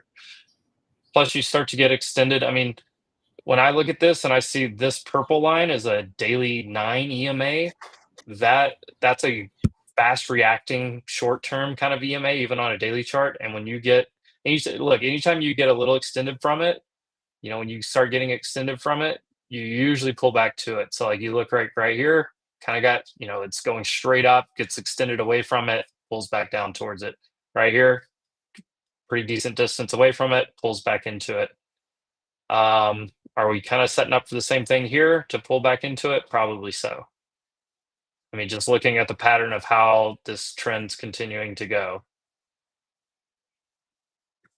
But if you're looking for a day trade type of thing, I mean, I, I feel like you could trade Palantir long any day, and you're going to be more right than wrong. How about this long right here? Woo. Got the fastest car, Zoom. You trade FX at all? Someone wants to know. TC wants to know. Say it again. FX? Do you trade Forex? Forex at all? No. Yeah. It's one of those things where like, I mean, I'm just a natural like trader, like my brain is programmed to trade. So like I could probably figure out how to trade any asset out there just straight up by a price action and TA. But I like to add a little bit more confluence into my trading. So like if I can understand like what's moving it, what the stuff, and I don't understand currencies really. I don't. So I stay away from that one. But I know a lot of people that do. I know a lot of former forex guys that now trade futures. They seem to like it better. But yeah, I stay away from forex. I know some people actually crush it though. That people that really understand the macro picture of global markets and stuff. Damn. Whoa. That was a nice long on these futures. Yeah, yeah. I just took another trim here because, like I said, this spot right here on ES is the other main So where'd spot. you enter? Can you mark where you entered? Yeah, right here. And we talked about it on Yeah, here. yeah, yeah. Here, I'll watch. Long position. I entered right here. Oh no, clicked the wrong button. Hold on.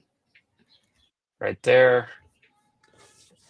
So this is basically my trade, my stop loss, open profit and loss, 31 points, 32 points. Yep, that's exactly what it looks like right there. So actually my average was 511, so we're a tick off, but whatever, right there. And I like that this 5-minute candle, if ES will close over this 5-minute candle right here, close over this 450, it'll look a lot better. If this shoots up and creates an upper wick and the candle body closes down here in 3 minutes, it's going to be a rough look, but What time frame? 5, it's 15? 5-minute. 5 minutes? Yeah, this is 5-minute right here. Yeah, I've kind of liked the 5 minute, honestly. Yeah, Steph's got the right idea here.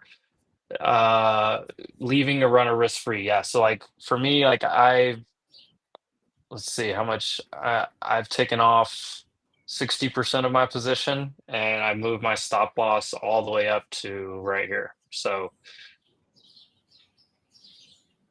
this is turning out to be a really good trade. Look at it. How about this, Evan? Didn't know we were gonna have Boom! it's almost 40 points right here.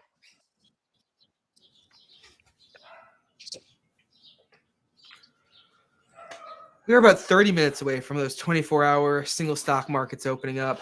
I'm looking forward to it. Shout out to Mr. Poopy Butthole saying taking some notes. I mean, frick, go back and look back at whatever happened here and when Emp was talking about this trade here because it just worked. Trade some Google and Palantir frequently, but I'm at a beginner level. It's been a good time to be trading those stocks. Who knows if that's what you want to be trading going forward always, but definitely been a good time. Low key, Asia and London have been very clean recently. Emp, you agree with that? Yeah, definitely. I mean, if you look at like the New York session recently, we get these like powerful opening moves the first hour, and then it goes sideways for 4 or 5 hours. I mean that's honestly been the story of the last few weeks. Like the opening move happens, and then it goes sideways for half the day. But overnight, we've been getting some move. Now, if you look over here, this is what I was talking about. You see this right here at this 450 on ES. So right here on this line. Notice how this candle, 5-minute candle, there's still a minute left on it, but notice how that wick is above it and that candle body is still staying under it. And that's it's exactly where we gapped up and opened right here. And also we had, a couple rejections in that area already. So definitely a spot to lock in some profit.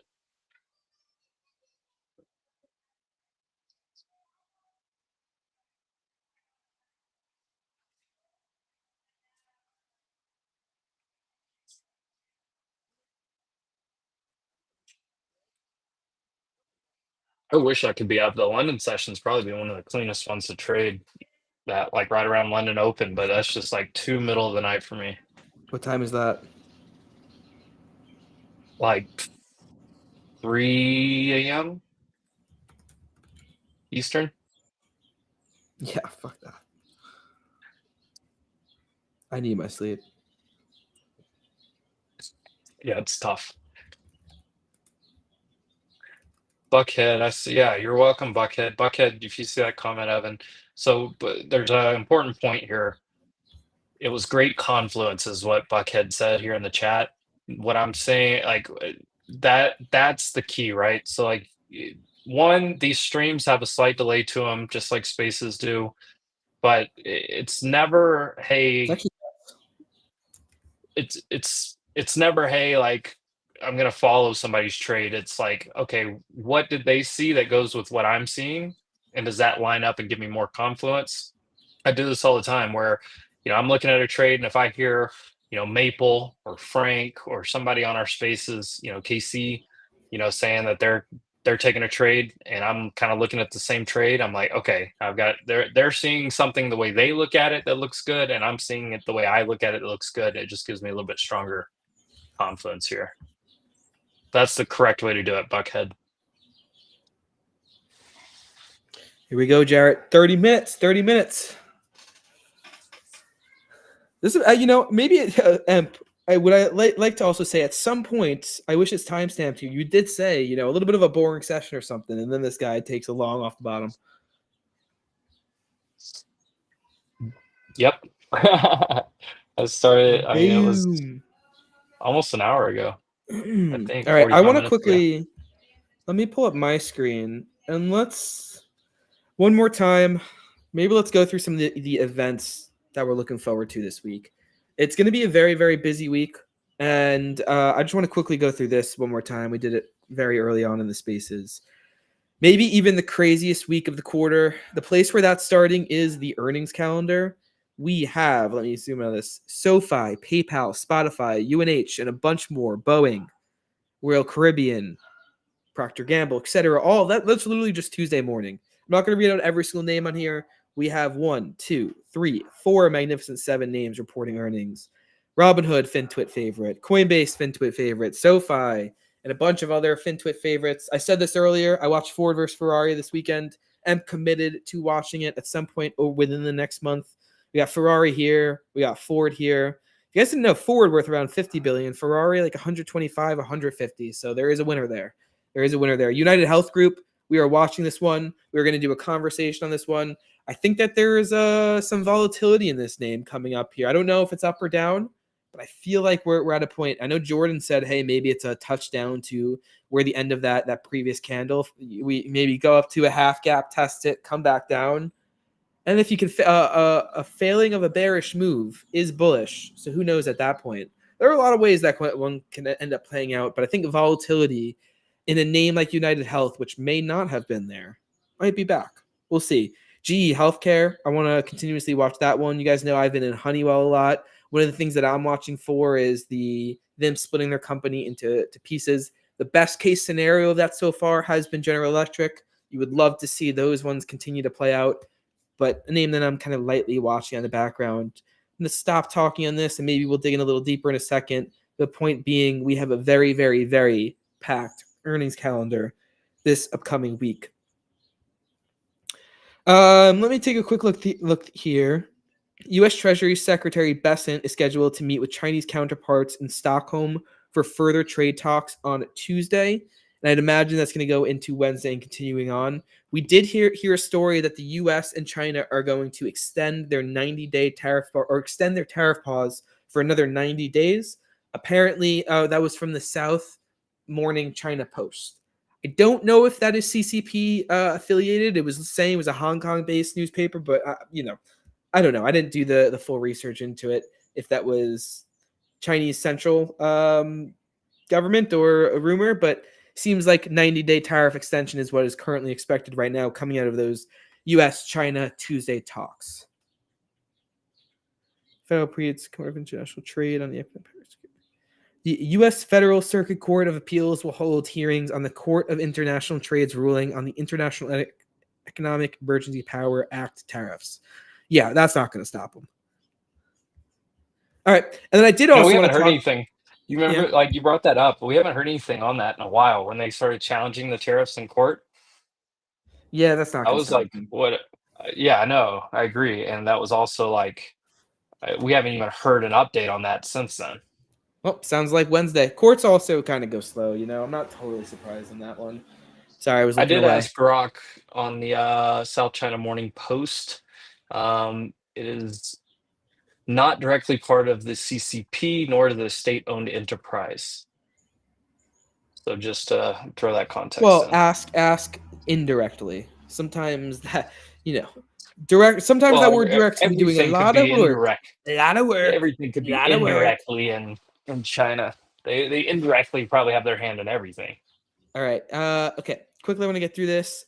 On the macro calendar to look out for this week, Monday, Tuesday, I'm not really watching much. Wednesday, this GDP print. I believe this is the first reading for Q2 GDP, if I'm not wrong. Is this the first reading for Q2 GDP?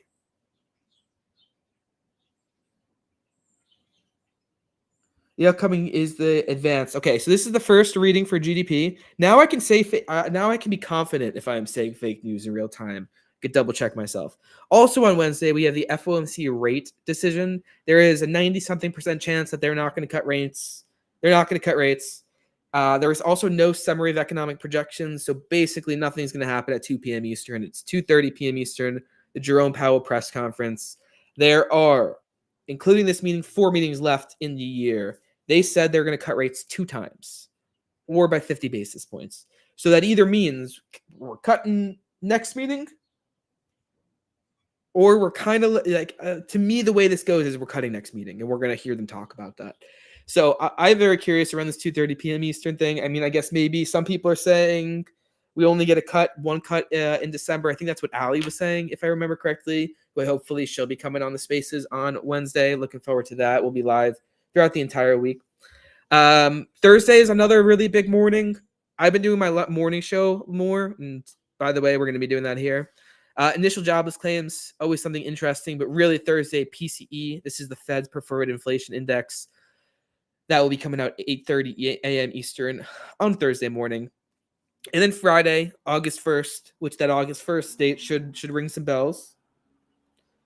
But that is when we get NFP, non-farm payroll. That's what this U.S. employment report is. We also get the unemployment rate. People watch that, but this is a big number. Like I said earlier, our friend Paper Gains, he has a whole indicator from LuxAlgo that goes in and says what was the high on the stay, what was the low on the stay, and we really trade off of it. These are a significant day, and the market cares about it. Market seems to respect these levels as well, and a Michigan consumer sentiment at 10 a.m. Eastern for good measure on Friday. This is a very, very busy week. And now, on top of that, August 1st is quote unquote allegedly, I don't know, we'll see. It seems pretty much like it's going to happen here. But Friday is when all these tariffs were set to go into effect from President Trump. That was the deadline he gave. That was when we were up. We have reached a trade deal here. EU and US 15% tariff. There's a little bit more details on it, but this is the updated picture here. This one seems like it's going to change based on the reports that I'm seeing. This one seems like it might end up changing here as well, most likely Mexico. Canada does not seem like it's going to change. And then these ones, I have no idea. But they don't matter as much as some of these top 10 ones. There are other countries that aren't here, like a Vietnam. These two countries are literally at war right now. There. 50% of Brazil is interesting. They were talking about how they were treating their former president. I didn't really look too deep into it. I know Brazil and just in general has a lot of tariffs. I mean, obviously there are also a couple countries on here missing. India, notably being one of them. I'm sure I could just come up with another if I really sat here and thought of the biggest economies. Australia, that's one. Probably it would be on here. Not many South American countries. Only one. Whatever. But yeah, that is a lot of the stuff that we are watching out for this week. It is going to be a really, really, really busy week. Yes, I am using a Mac.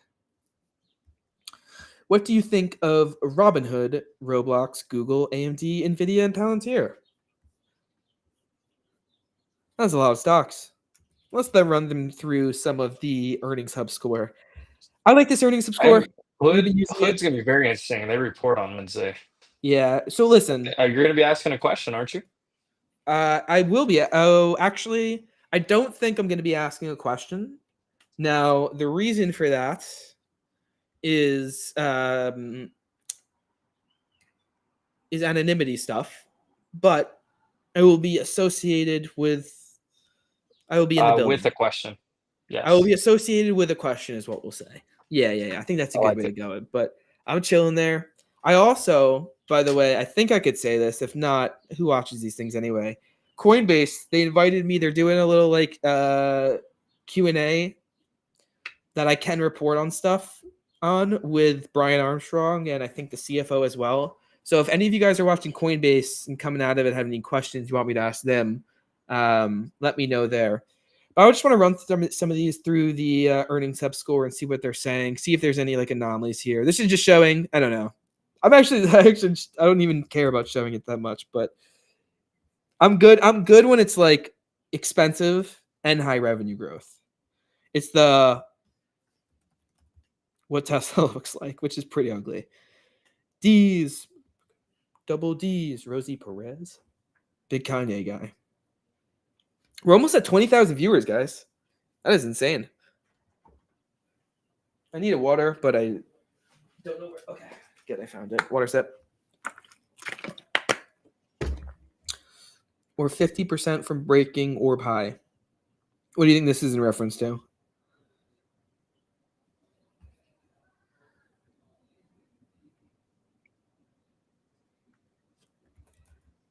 %50 from breaking orb high. I don't really look at the early Globex as an orb and opening range. I know some people will look at the Asia opening range or the London opening range. Obviously, the New York opening range is a big one.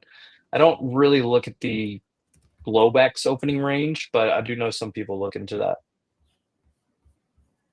I don't know how to trade stocks to all-time highs.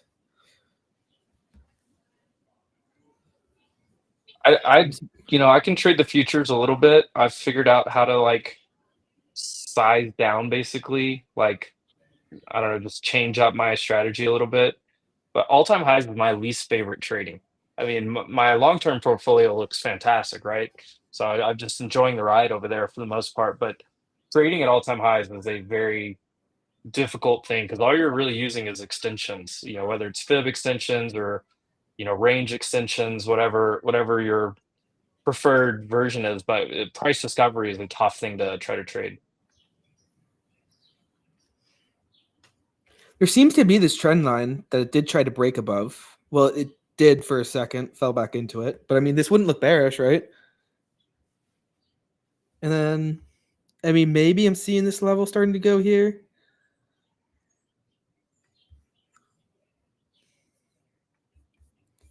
I don't know.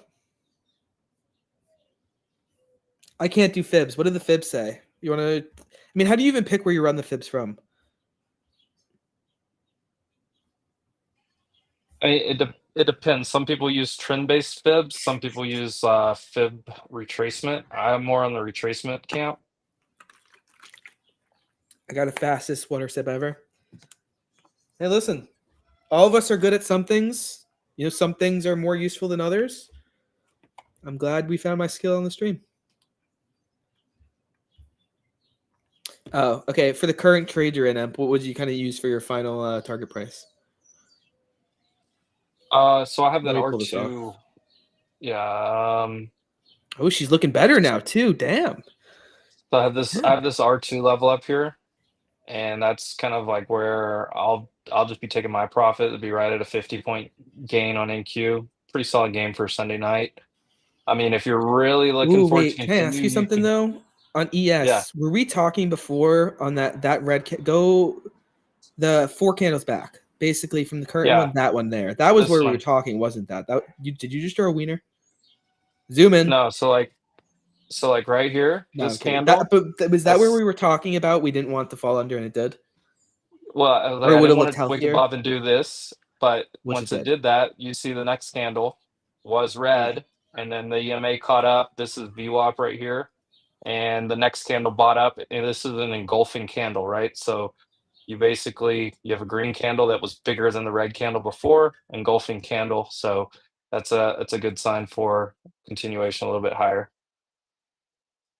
But pretty much hitting, I mean, this is where we pushed up to at the open. You're pretty much hitting most of your targets here.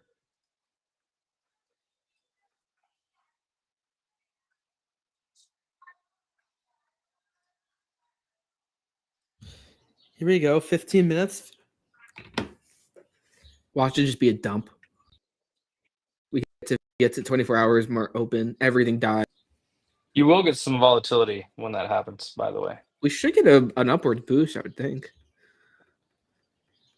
Doesn't mean we're gonna hold if it. anything, if I was looking to short this, I would be waiting for after like a little push on that 24-hour market opening, and basically You've been it's basically trading a lot of your short Asia recently. Tokyo. You've always You know, traded short. I always like on futures. I'm You're more gross.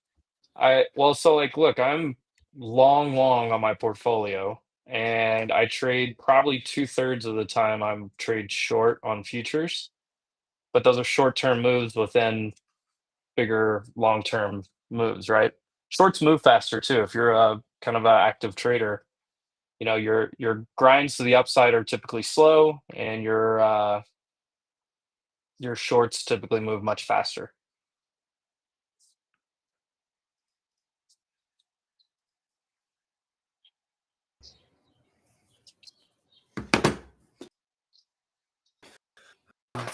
Something smells good. We're getting close to let's go. Also, I feel like we've had a lot of people talking in the chat today. This is awesome. Jarrett, Steph, Mr. Poopy Butthole, Kyle, too, looking back. Blue Cry left and said he subscribed. Shout out. Trade Desk added a lot to this one. Trade Desk HQ. I went to check out Trade Desk. TTD.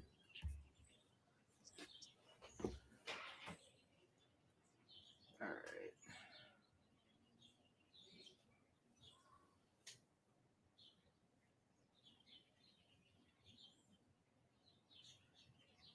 Schedule is being posted right now.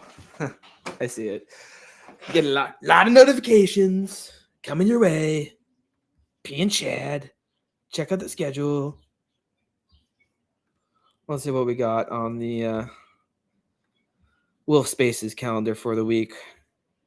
We got 9:15 a.m. Eastern tomorrow. We're opening up with some live trading. Got a deep dive, SOFL deep dive. That is a software deep dive. So we'll look into that. Some software names. I know it's been interesting. We got to make sure we get paper gains in on that one. I talked to Gav. Reiterate to him that paper should be in there. So it comes from two different areas. Small cap investing show. I know these guys go hard in paint. But those guys do some good stuff there. We got this one saying 2 p.m. Eastern on a live discussion here. I feel like chronologically that should be higher than 3 p.m. But we get that next time. Oh boy. We get it next time. Sometimes we win. Sometimes we win, and sometimes we first week we've had our afternoon trading slot. So all right. So 8 a.m. Eastern we'll then on 8 a.m. Eastern on Tuesday. Got a futures space going on at 8 a.m. And then you got the live trading. I will be doing a live stream. Get excited for this at 10 a.m. Eastern on Tuesday. I am going to be doing it with Brooker from Perplexity. Now, what my pitch here was, okay, I want to get better at using AI. I am going to talk with people who work at these massive AI companies who are doing stuff with it. Help me to use it in the right ways, play around with what's new, learn, and then just turn it into content so everyone gets to see it. So I get to learn AI. I'm glad you guys doing get that. Content. The company gets people to see it. Boom, bang. Triple win, 10 I've a.m. brought that up. Eastern. Get ready. I feel like so many people are I'm in that same boat. I feel like so many people talk about AI, and AI is great, and I honestly I use AI to ask questions right now. And I've been trying some people have developed AI like Prospero or something like that, but I need to get so much better at using AI, and I see people doing crazy things like our friend Alex Finn just like coding apps and stuff with it. And like I'm sitting here going like I need some type of like intro crash course to like start using these AI. So I'm actually really interested in catching that stream I'm of probably yours. gonna do it with Alex at some point. Yeah, you should. It's almost like we need you and him together to like bring it to a like No, a no, I just midpoint, need you him to know? ask questions. Yeah, Because well, he's like super high level, and it like when I watch his stuff, like sometimes it's like over my head a little bit on the AI side. that is Like fair. I think I know more about how AI works than how to use AI. If that isn't that funny?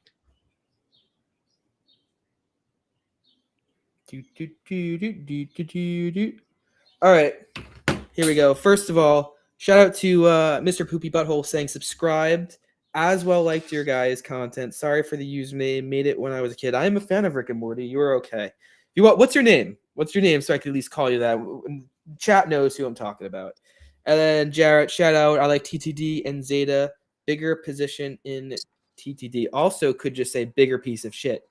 Trade desk. That could be read both ways. That's fair. Zeta's a spec name. Trade desk a little bit more established. I respect it. I can't listen. I just placed an order for 50 shares of Zeta. We'll see if it gets filled.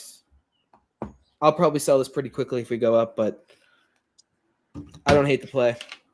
If the market pulls back, marketing spend gets pulled back first. I work in this marketing area. I'm maybe a lot more segmented in the finance space, but I could tell you marketing spend is not pulled back. Any struggles? I have not seen it. The economy is strong. We can do it. I don't know when you put this in the chat, but yes. All right, what is up, Mr. Ben? I appreciate you. Let's keep going through this little calendar here, and then we're going to talk a little bit about. I had been standing in the kitchen. I heard you. Shout out D Lee. Why is Minx a perma bear? You get a trading So style, it works, make money. it's exactly what I was just saying. Shorts move faster. She's not like she doesn't ever do anything long term, like as far as call outs or anything. She has long term positions that she just holds, buy and hold, right? Invest. But the way she trades is high frequency and it's quick. Shorts move way faster. So that's why she pretty much always goes short. She takes advantage of overextended markets. All right. And she does it well. So but it is funny. It does seem like she's just always bearish, like always like cheering for the market to go down. Well, she's just trying It's to kind make of turned money. into a meme, so that's fair enough. We joke about it. But listen, Yeah, and she traders can't work, cook either. So and it's fair. Let's keep going through this calendar though. Tesla deep dive at 12 p.m. Eastern. And then we have 1 p.m. Eastern, all-time high. What's next? This is an ETF chat. Love me some ETF chat. ETF Central, they got some experts there. We get the data. Michael Coe. This is the options analyst. He's on CNBC a bunch. Awesome. John Tippman, Nikki. This is a really cool panel here. Get ready for this one, hosted by Austin Hankwitz. He has top 5 business podcasts. That's a cool show that gets underrated. I'm a fan of this afternoon show and then Stocks on Spaces. United Healthcare deep dive. We're going to be doing that 5 p.m. Eastern following the earnings, which are the morning of that day. Live trading again starting on Wednesday. I think 11 a.m. Eastern. I know they have this here. I will be doing my own show on 11 a.m. Eastern. I'm getting Roy from Crossroads. We are going to be doing a live stream at 11 a.m. Eastern on Wednesday. We're going to be talking about the Robinhood earnings, which will be coming up later that day. We're going to be talking about the SoFi and PayPal earnings, which would have came out the day before. 11 a.m. Eastern. Expect a live stream from me. I am excited for that one. Spaces, Yield Max, guys. If you're into the income investing, if you own any of those ones, and the CEO of Yield Max, well, I don't know if the guy who trades all the Yield Max stuff, the Yield Max account, the Yield Max team, they come in and do a Spaces with us every week, noon Eastern on Wednesday. If you're interested in that, come join us there. Trader Spotlight. If you guys don't know, Wolf Trading is live. Like I said, all over. This is Wolf Trading. They're going to be getting traders on there and then just digging more into their style, a little bit more of an educational thing than a full-on just call-outs. So that should be exciting. A new series starting up. Watch out for that. Wednesday is Jerome Powell press conference, FOMC day. We got a stacked panel coming in, a lot of people. This show is also going to go through until some live earnings, which will be happening at 4 p.m. Eastern. This is Robinhood Day, this is Facebook Day, and this is Microsoft Day. Big one, 1:50 p.m. Eastern, stocks on Spaces. It's going to be a big show. It's going to be a big show, Tater. Sorry. Opening bell, X Basis crew. I don't care about this. Sorry. Recapping the biggest earnings. I love this earnings hub show. This will be a good one. Brian Stoffel, really, really smart guy. I'm excited to hear what he has to say. Wolfie is a good addition on the space. Sam Solid adds a lot to this one as well. Hamid is really smart too. And then we have traders as well. Again, 2 p.m. Eastern after the 3 p.m. Next time we will get this one changed. But nonetheless, going to be good. Wolf Mr. Beast collab. I don't know why we put Mr. Beast on there. I do know what this is. This is going to be his team. I'll let that come out there, actually. Never mind. But bold thing to put him on there. Are you going to tag him too? Well, oh, yeah. He did say that if he's free, he'll come by. He did say that. That would be insane. But, yeah. I'm not going to hold my breath, but he did say, like, hey, if I'm free, I'll join in for a minute. Okay. So now let's possible appearance by Mr. Beast. Probable appearance by Mr. Beast? No, we won't go that far. All right, we actually got a lot of comments here. Live, let's go. What's up, ProFast? Like Yield Max, Ulti. People are a fan of that one. Evan, do you play Clash Royale? I did a little bit. I fell off. I don't play that many phone games anymore. I would say, yeah, I played Clash Royale for a little. I so love ETF chats, ProFast. We got a lot of really good ones. And also, speaking of, hashtag segue. We're working with a company right now. Why don't we talk about that one a little bit here as we're talking some of these ETF chats. You guys have heard us talk about this company. We're working with them. Our goal is to just put stuff on your radar. If you guys have not heard of this OMAH ETF, if you guys are into the income stuff, let me pull this up here. OMAH. This is an ETF. What it does is, there's a lot of different strategies for the income. What this one is doing is it's buying the top 15 holdings of Warren Buffett and Berkshire Hathaway, and then also doing the strategy on Berkshire Hathaway itself, and then running this covered call strategy on it, creating income, targeting a 15% yield. So their whole concept here is trying to create that kind of Warren Buffett investing style with some yield and with some dividends on it. You definitely want to look into the stuff. Like I said, we are working with them, but this has $443 million of assets under management after launching in March of this year. So someone is buying this, someone is putting into it. They've done their research into it, and they're a fan of it. So if you guys are into the income ETFs and you're looking for an interesting style here, maybe this one could be right for you. Obviously, investing is risky. This is your money. Do your research into it. I do own some of it, but we're working with them. Like, I just want to be clear that our goal is always to be the first place on your radar. But this is a really, really interesting one, and I want to stress to you that the market is telling you someone is interested in this ETF, and it is doing well. $443 million. There is a very strong bid. There's the expense. Do your research into it. VistaShares.com. Great place to look into it. What's interesting about OMAH is it's built around Buffett, right? But it holds some Berkshire, and then it holds a bunch of like the typical Buffett names in there. But what you don't have, because I actually asked this question the other day to Adam Patty, and I said, hey, what's OMAH? What are you looking at it now? I mean, I'm watching Berkshire pull back while the rest of the market's frothy. I mean, what are your thoughts? And he said, with Buffett stepping down at the end of the year, maybe Berkshire itself gets a little bit of a sentiment thing, like what's going to happen, maybe pull some money out of there, but the companies should still have the same story and track record that they have. So you're basically owning those without any of the negative sentiment. And I thought that was a really interesting argument to check out OMAH, at least put it on your radar, because you're owning the same things that Berkshire owns, except you don't have the, hey, Buffett's stepping down, like maybe the company pulls back a little bit because of that. I don't know that it should, but I do think the market might look at that just a little bit on the Berkshire side of things. Yeah, stuff is definitely going to be changing there. We're getting to the point of these overnight markets. Let me get a couple stuff here, but shout out VistaShares. Berkshire Hathaway is at a really interesting point right now. When you kind of look at it going forward, Yeah, you could talk about this, but there's people know, like, he's 94. The market is kind of pricing in the fact of what's going to be happening there in the very near future. And I think there's an opportunity there when a company is really run well. If you like some of those insurance type names, Berkshire Hathaway has done it in a really great way, and their ability to invest and outperform the market has set them up to a point where they have 300 and something billion dollars of cash, and they have a lot of opportunities in front of them. So, yeah, I don't know. The immediate 5 to 10 years for Berkshire Hathaway still looks pretty clear and still looks pretty strong. 24-hour markets are opening up here, 8 p.m. Eastern. Here we go. Tesla starting the day up 4.4%. Apple up 0.1%. Google up 1%. NVIDIA, I'm sure a lot of people want to see. Let's give this a little plus. Oh, this is one day. That's why. All right. Yes. 5 minutes. Oh, there's also a lot of comments we didn't fully get through, but let this first kind of candles play out here. Ooh, Tesla up 1%.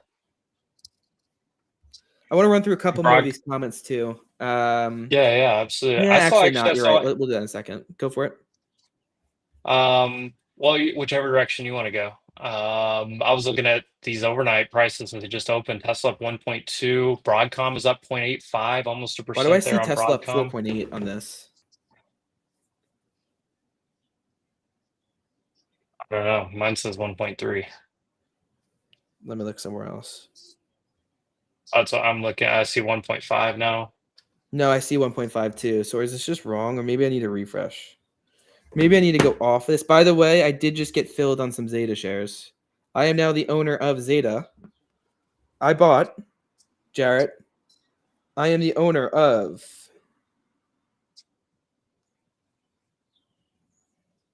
wait for it. Load. I am the owner of 50 shares of Zeta at an average cost of, it doesn't say right now, but I believe it was 16.17, somewhere where that will be. 16.17 is what I am at there. Are the rest of these prices right? Is NVIDIA up 0.4%, 0.5%? That's what I have. Okay. No, Microsoft, yeah, the NVIDIA is right. So it was just Tesla. Yeah, AMD okay, up 0.75. AMD. Zeta. That is up 0.8.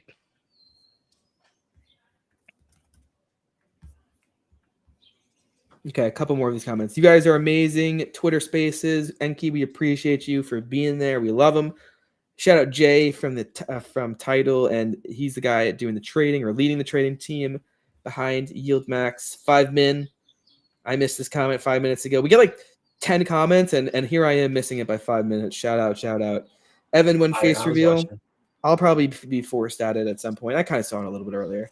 Thank you for putting on the show. 24-hour trading this evening. Where are we going to be doing 24-hour trading? No, I mean, he is trading the 24-hour markets a little bit. Birdie took a beautiful long. You missed it, but it was great. And that's not like some sarcasm here. It's actually a really strong long. Going to be quite the week with earnings too. We'll look at the earnings calendar one more time. Amajama. I don't know if anyone knows who Amajama is, but she's a really good trader, does a lot of streaming type of stuff. She's going to be on Spaces live trading with us a couple afternoons this week. Check that schedule.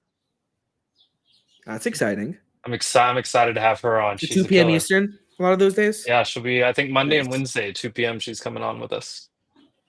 Cool. I am looking forward to that one. I'll hang out there for a little. Amajama. Appreciate you for being here. If you play Clash Royale, I'm a leader of a clan. Come join. Maybe I'll get back into it when we get a little Spaces live stream, a little X group going on. Robinhood does not show the after hours. Yeah, it does. Sorry, that was me. Tell Vlad to fix that right now. I'm going to have to look into OMAH. I'm really big into Ulti, Pulte, Hoi, and a lot of the Yield Max ones. Yeah, let us know. Legend looks clean. I agree, but obviously it had that little problem there with Tesla. It's fixed now.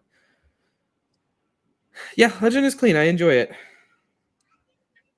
Legend has a lot of potential. A lot of potential. It's not fully there yet. It's got a long way to go. I'm not really a trader. You're not an active trader. So I'm not using it for that. I'm using it for streams and I need to learn a little bit more, but it's pretty good. It's pretty decent. And this up here, that's my portfolio, up 0.6%. And you see an Apple at 0.4, Portfolio's so up the rest of it's 6%? doing well. 0.6. Oh, 0.6. Okay. I was like, what in the world do you have? How much Zeta did you buy? Long calls. Long and strong. You know what I didn't do, actually? I didn't post the futures at all. So let me actually get that up on Twitter. Bad part-time shit poster. Yeah, let's do this. Tesla, oh, that's AMD. AMD with a nice candle. Whoever was asking about that one before, I can go back and look, but so far you're looking good on that one. GG. Stock futures and 24-hour markets are now open. We're getting closer to the market being back.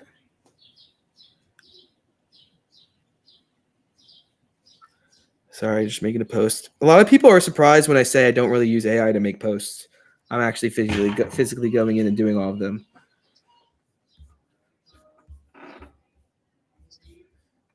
All right, chat. I actually need a minute or two here. I need to.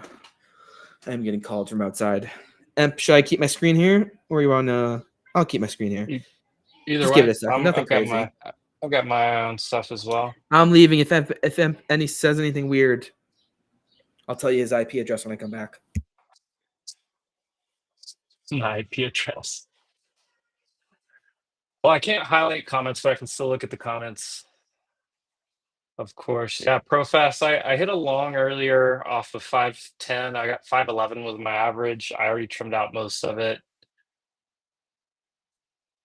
Still 20 points in profit here. I thought about like, hey, this is a good spot to like add it back in, but it just seems like it's being a little too aggressive. So I'm just gonna leave it alone and see if the runners want to go. If not, get stopped out, right? Break even on the rest of the position, but I'm sitting on VWAP right here, actually on NQ.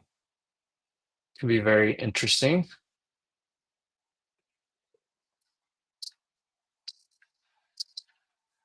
I'm getting the rest of the schedule all posted out here. Big week of spaces coming up for sure. Yeah, we went through that Wednesday's whole gonna be calendar. so I am big. back now. Yeah. I am back now. Yeah, FOMC is Wednesday. In the morning, we I think also people are have. forgetting about NFP. What's the other? Do we have another data point this week? No, I went through this. We can look at it again. Wednesday, Thursday, Friday are the big days. This is what we have. Morning we have G, and then we have FOMC, and then we also have earnings. Thursday PCE, and then Friday NFP. Couple more stuff in there, and then throughout this entire week, we have earnings. So this is the earnings calendar. We've gone through it a little bit, a couple times. The SoFis, the PayPals, the Spotifys, Meta. Yeah, a lot on here. But let's get back and look at some more of these 24-hour markets. What names do you want me to look at? I'm part of the People's Call Center, Evan. So I want to see NVIDIA. What's NVIDIA doing? NVIDIA. I have up 1. Ooh, up a whole percent. There we go. I mean, I also have not even looked at SPY and QQQ yet. QQQ up 0.3. Same as the future, so. SPY up 0.4. Did this tweet go out from my page? Yeah, it did.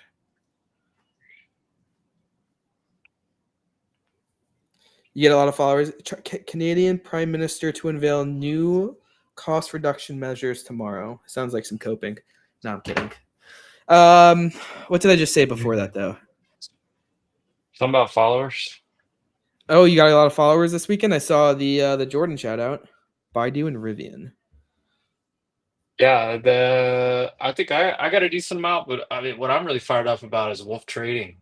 I know a lot Nice. of people like 17. figuring out, Wolf Trading's kind of our new home for all the live stuff that, we did on Jordan's account for a long time. We've kind of got that all into one spot now, but we got Ooh, 17.6. 17.6. Yeah. Let's get that up to 20K here in the next by the end of the month, maybe. It might be a lot to ask, but that's where everything's going down these days as well. So it's not going down in the DMs? Nope. Did Baidu trade on 24-hour markets? I can't tell. I don't know if it will, but it should open soon. I think in about an hour China gets going. What's up, Cade? Shout out Jordan. Did you top tick? Did you TP on Zato? Holding in a little longer. Oh, it's up 2.4% right now. I only bought 50 shares, so I can't what did I get in it at again? No, I was holding this as a little bit of a swing play. 1620 is what my cost basis on here is. I am a 1620 beta Zeta type of guy. No alphas or betas, Zetas only. Beautiful level. What a wonderful level, Oh, dude, great confluence right here. I bought it at a wonderful technical level, and I didn't even know it. No, I think that's we did look before, and that's why I looked at it. Oh, this is just the 5-minute chart. I'd rather be looking at like the 1 day, 1 hour.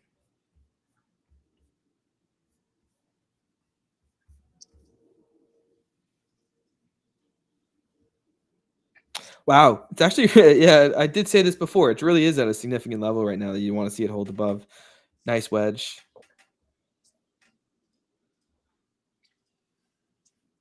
Oh, Yeah. got that schedule posted. I see why you're in Zeta. Hey Imp, how are you doing, sir? B plus. Who's that? Buzzle. Oh, my man, B plus. B He always plus. comes by my live streams. B plus. What's up, Nice. brother? There we go. You came in a little bit late. I hit along a little bit earlier tonight. A dinger was hit. SMCI, this one is so hard for me. Like, this doesn't look like a 24-hour mark. Oh wait, no, fuck. It's just so hard for me to get my mind around that. Ooh.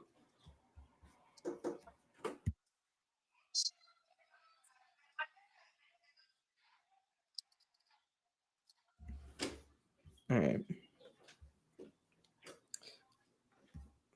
Are companies that move with Tesla because they're associated, like when Bitcoin moves, it follows. I don't know. I'd say there's I don't know less if on that. anything moves with Tesla right now. Like, I feel like Tesla's such like in its own lane. I feel like Apple's kind of that way too, personally. Hey, when did Stocks on Spaces hit 40,000? I don't know. Let's go. Posting that schedule, and then I'll be back to the markets. I kind of wanted to buy the dip right here. I've got my eye on it.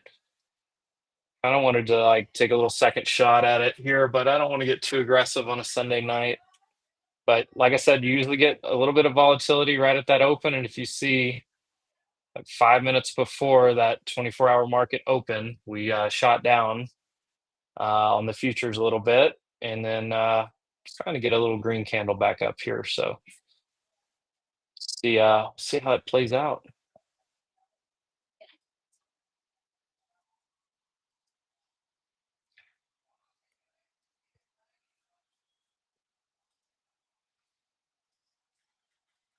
Get this Stocks on Spaces out, and then we'll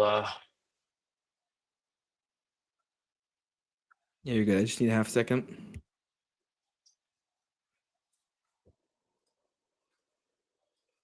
we have a loaded week of spaces coming up.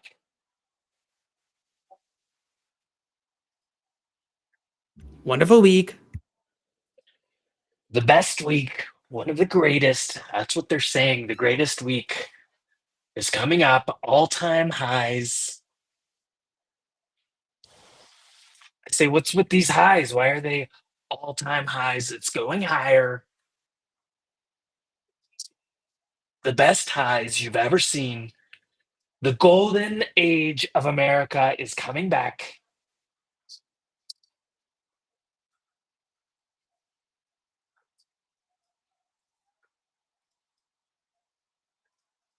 I meant to almost sent you a dadgummit, I forgot.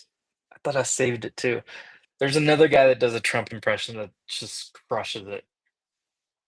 And not remember his name, he's a comedian. It's not somebody you would expect to either.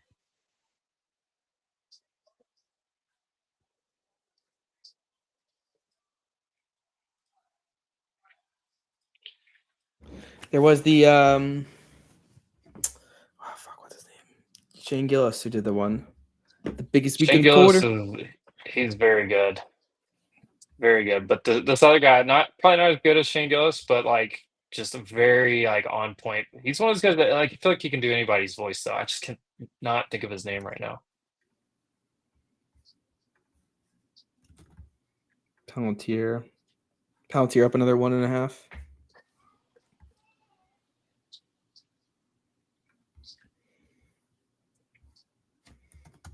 What's Bitcoin doing? 119. Oh, I hadn't even looked at crypto. Coinbase up a little. What's Ethereum doing? I feel like it was running all weekend. BMNR is not trading, right? Oh, it is. BMNR is up 8% in the pre-market. Ethereum. Oh, I just got a notification. Genius Sports. Look at this one, Emp. Look at my screen. 6.2% up in the pre-market. It's like we talked about it. They have news? Wonderful stock. We bought it. Well, there was a story of like, and I don't know. NFL training camp being back, sports betting almost here. Maybe that's where we're getting excited back. Justin Fields got hurt.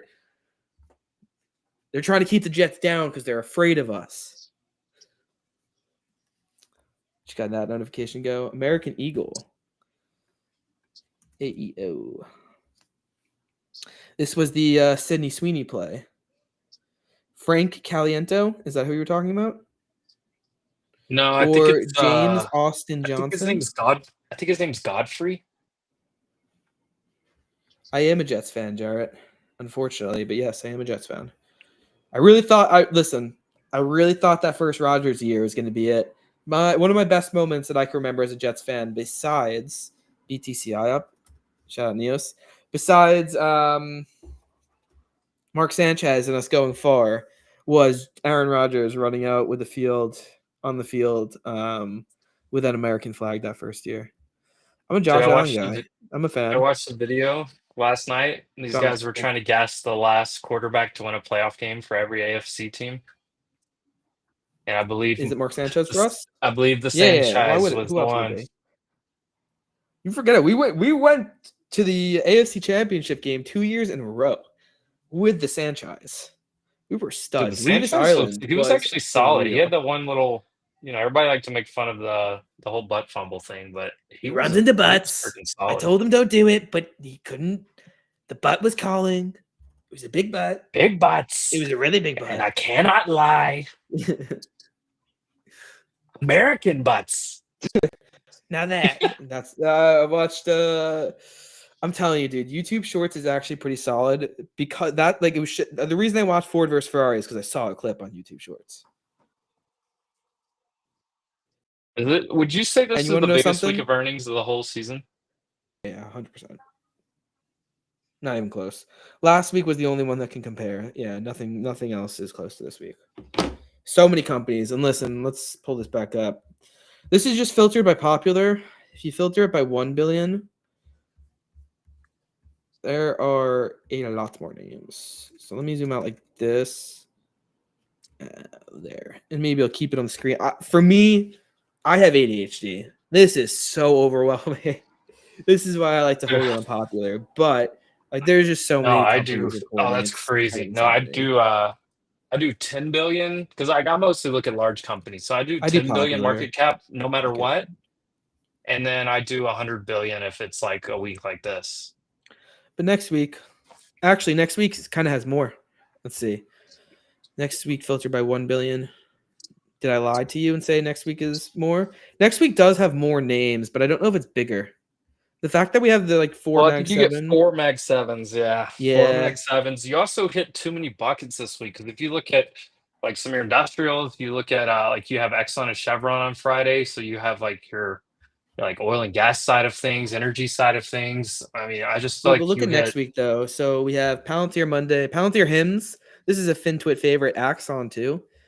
Pfizer, Caterpillar, Lemonade. I've seen people talk about this one a little bit more.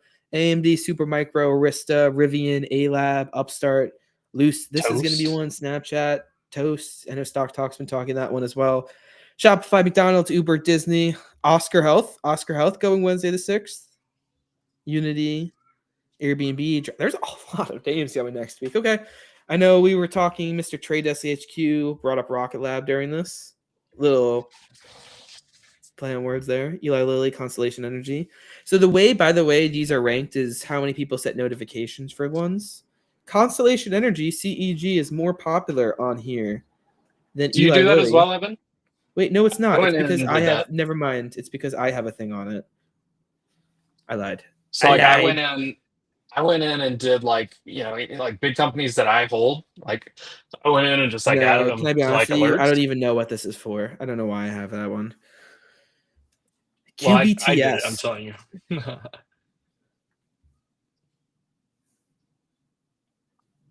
Data Dog. What type of dog is it? A dog of data. The company I work for, we are building Big all the box beautiful seats American for the Bill dogs. Stadium. The metal frames, the windows, the entire rooms. Abu, don't cry, Abu. Celsius on Friday. We're looking for Celsius. Oh, Justin City. You know who this is? Who's Justin City? This is Mikey B. Oh, what's up, Mikey B? It'd be ironic if good recovery, even if you don't know who that actually is. Mikey B is DraftKings in my chat Wednesday. all the time. Celsius Friday morning. Yeah. No, I know. Mikey B is active. I knew you were going to know who that. Unfortunately, Mikey, you are coming on toward in the later half of this space. I'd rather not make a pullback before next week's earnings. Just saying. Yo, Which Jared, that's company are the you other talking option. about? Or which company? DraftKings, probably. I thought you were just talking in general. Like, That's fair. honestly, I feel like this could be like this is your blow off like to start the pullback could be this earnings season. Like now we get re-rated and people kind of reprice where everything's at now that they have the data. Oh my God, Emp, I missed it. Zeta is also reporting earnings Tuesday after the close. I'm a dick. Can't believe I missed that before. I still don't know what they are. We need to No, we ask talked about it. Logical No, and we already yeah, did. yeah, yeah. No, I'm Zeta just saying is like I a don't have a marketing company. They work with a lot of the S&P 500, Fortune 100, half of them. Figma IPO coming up. Zeta works with them. It's a marketing company. Seems to be some yeah. AI angle to So it. we have some. We need to ask this week because we have some guys that are deep in the ad tech space that look at Magnite and Pubmatic and all those different ones. Um, uh, Logical, Sam Solid, some of those guys. We need to pick some brains on Zeta this week.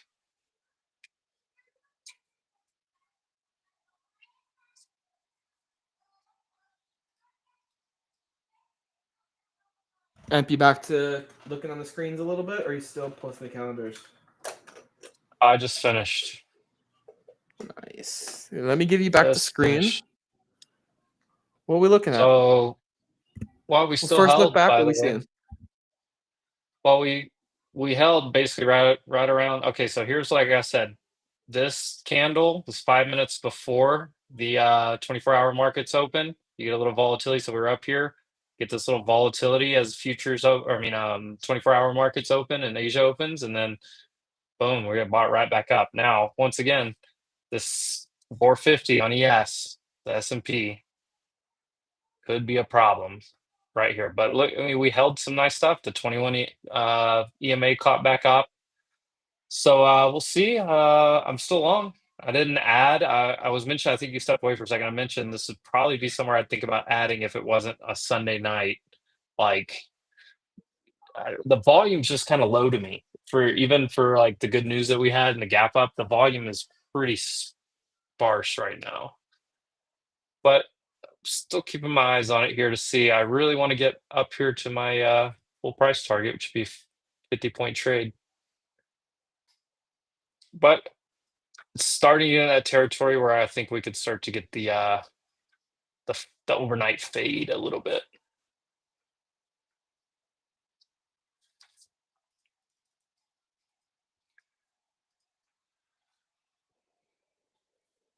Tesla's still up 1.5. AMD's up 1.5. There we go. Lisa Su. I'm long AMD still. I think. Yeah, 173. I might want to exit based on what I was looking at. I don't remember. Let's see. Let me get my AMD chart.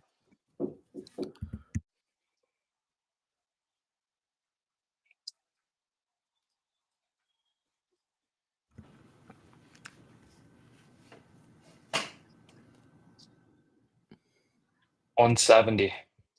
That's your golden retrace of this entire move. So we're there. So you're trimming.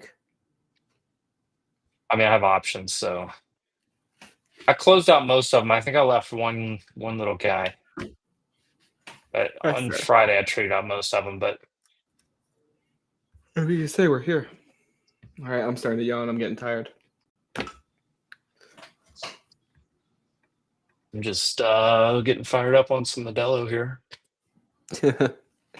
I was up at like 5 a.m. My body just woke me up there. I got a little left in here on me.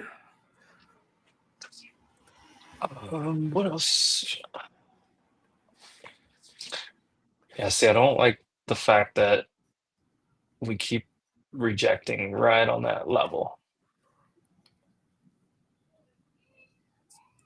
What are you watching this week, though? What are you excited for, Emp? I know we got the spaces, the calendar. You got that out now. I don't know what's standing out to you. Pro I just Fast think Jackson that Ethereum looking great. As we're kind of coming in maybe to the end here, what's on the radar? What's on your topic? What are we kind of leaving the people on with this one? Be like a 5-10 minute warning on the space.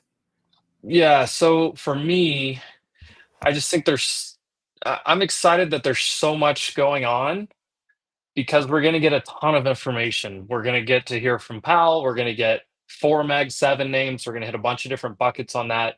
We get the jobs report on Friday. But I wonder if this is turning into like this is the blow off top for like a little short term pullback.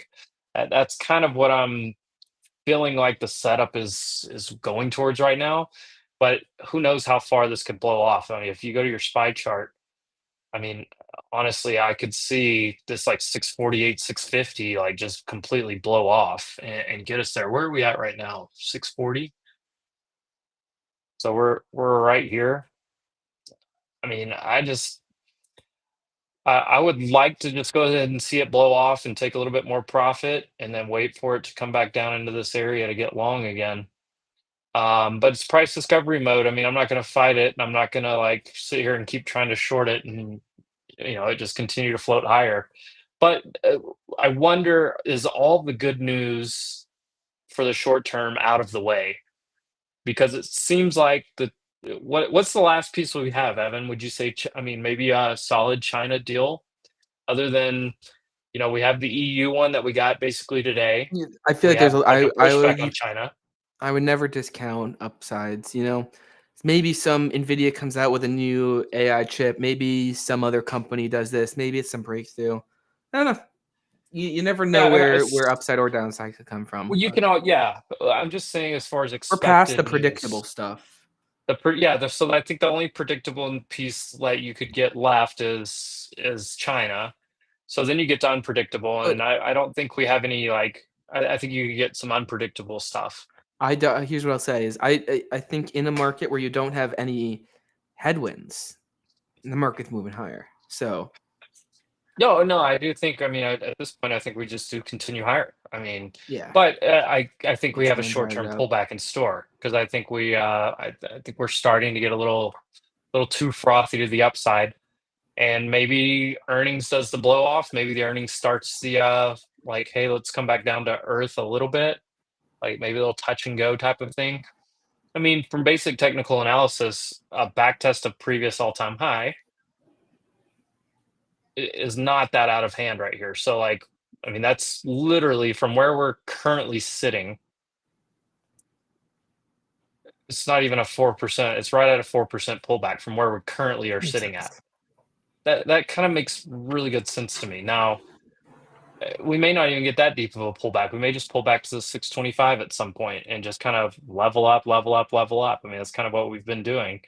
But we'll see. Like I said, I'm not going to fight it. I'm not going to try to be early to a short. But I don't mind putting a little bit of a portfolio hedge on.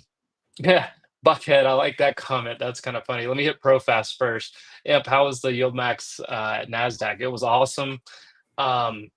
Got to meet Marcos, Spencer, Todd.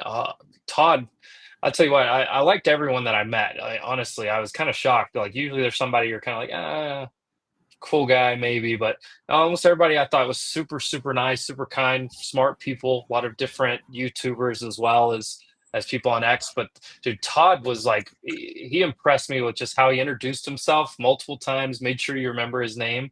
You could tell he had like almost like some type of sales training or something. The guy was incredible at socializing and growing his network, and it left an impression on me. So Todd definitely stuck out. I look forward to doing more stuff with Todd in the future. Nice. You also want to talk about this? Yeah, I don't think that's Yeah, gonna happen. Fed cutting this week, the stock market would rip though. I think if the Fed starts cutting, it would start a pullback after an initial like blow off. Like that would be your other thing. Now, I think it's way more likely, and I haven't looked at this in a while, so I'll pull it up real fast. I think Boom. September still. Just throwing this out there.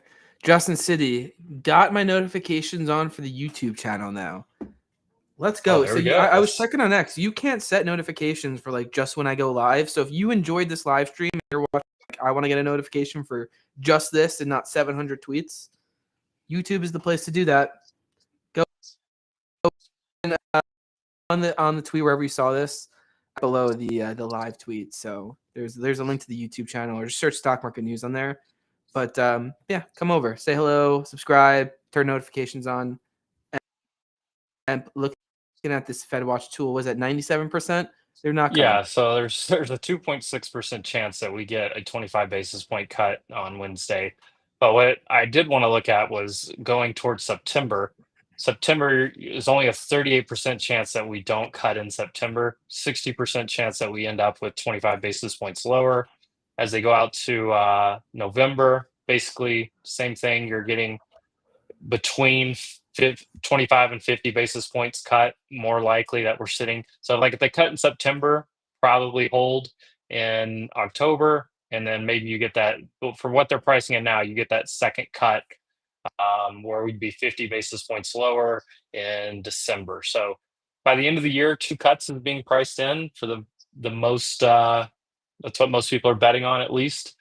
It's interesting though, and we'll see. I mean, you look at like IWM and small caps. It's like they try to get going, and every time they start to get going, they just get smacked down. But IWM just feels like it's waiting on some type of relief from rates to really start making a breakout type of move. And I wonder if they start to front run it after this meeting, and we do start to get a move. I mean, your all time highs are up here. We're still not even.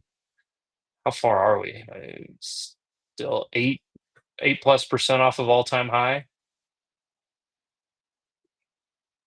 But I mean, this is a bullish chart structure. I mean, you look at this right here, you basically have kind of a little flag built, you have an uptrend built. But I think you just need that like tailwind of rate cuts are coming on IWM. What's KRE look like? By the way, there's a little story. Samsung Electronics has entered into a $16.5 billion contract to supply semiconductors. They did not name to who. You know what's cool also? We had 120 people chat on the YouTube. I think we had more on the X too. So we probably had like 300, 400 chats during this. That's awesome. Yeah, we didn't even do the music this week. Yeah, cut it off. Well, I'm trying to work more on YouTube. 26.1 watch hours during this. Live peak concurrent got up to 32 viewers on YouTube. My guess is on X we were up at like this actually had a pretty good number. We might have had like 5 concurrent. I guess we're at like 200 to Buckhead in here too. B plus. B plus City has a long swing on Spy. I hope it gaps up tomorrow. Ballsy man holding calls into the weekend, but I guess Okay, he had this. He had I the found same some good Trump stuff. playbook that I had. Jarrett, by the way, the Zeta came back down. So now we're back up. This thing's just moving around. I am now up $5. Bang bang, corner 3. Dagger! Bang! Why did you just glow red there? Did you see that? Who, me? Yeah, that was weird. I don't know. I did a. Oh, maybe it's because I have YouTube TV on my other monitor up here above me. And What's it up, went to YouTube? commercial. YouTube? Little Sunday night baseball. Not much on. I watched the banana game earlier. You ever watch the Savannah I have Bananas? not watched the Savannah Bananas. I have not seen it at all. And here's the thing. Do you know what I was watching? I did watch a YouTube short and was talking about the popularity of baseball, which you think wouldn't be that popular. But just based on what it was is a very highly regional market. So like in New York, they get a lot more people attending every single game. There's a lot more games. Like, the numbers start to make more sense when you look at out of that. So and just going to a baseball game is a fun time. Tickets are cheaper. It's a bigger stadium. There's not 17 games. There's 162. There's 81 at home. Like just the It's kind of definitely physics. You have a big market. Physics in the right definitely way. an in-person thing, and it's also very market driven. You have certain markets that are a lot big baseball markets than others. So like obviously New York, Chicago, St. Louis. Are you watching the Mets game right now? That's what's happening. Say that again. You're watching the Mets game? Yeah, Mets. San Mets Francisco. Giants. Yeah. Yeah. Wonderful game. I Mets in had 4. a. This is a time of year I just absolutely. I'm a big sports guy and I absolutely hate watching. We're back. We're Sports almost this time back of though. year. The guys are back at minicamp. You've been seeing some stuff. We're gonna probably do a. We got to figure out. What's our- I want to do a dynasty league, but I also want to do some sort of spaces thing. And we should probably actually like think about that now. What can we do with the spaces crew during the football season? You know, is it like a pick'em thing every week? First of all, before I get too far off, shout out to ProFast guy. We appreciate you. Emp's a fantastic trader, knows a bunch. I'm the news guy for a reason, but I do sit in front of my computer all day just looking at the stuff. So there are some thoughts there. And I appreciate you for coming in and hanging out with us. And anything that we can do to kind of like deliver more value. There was a stutter there. That was interesting. That one doesn't happen often. But yeah, if there's anything that we can do to deliver more value, let us know. And that's really what we want to do here. So yeah, sometimes the words don't come out as English for me, but I don't stutter too often. So that was interesting. I do also like snort now sometimes. But I guess that like, you know, it means I was actually funny. You haven't gotten any of those during hours. I was gonna say I'm we funny have guy. the Hall of Fame game kicking off, kind of preseason football here really soon. We're only a month out from football season, honestly. If you're a college football fan,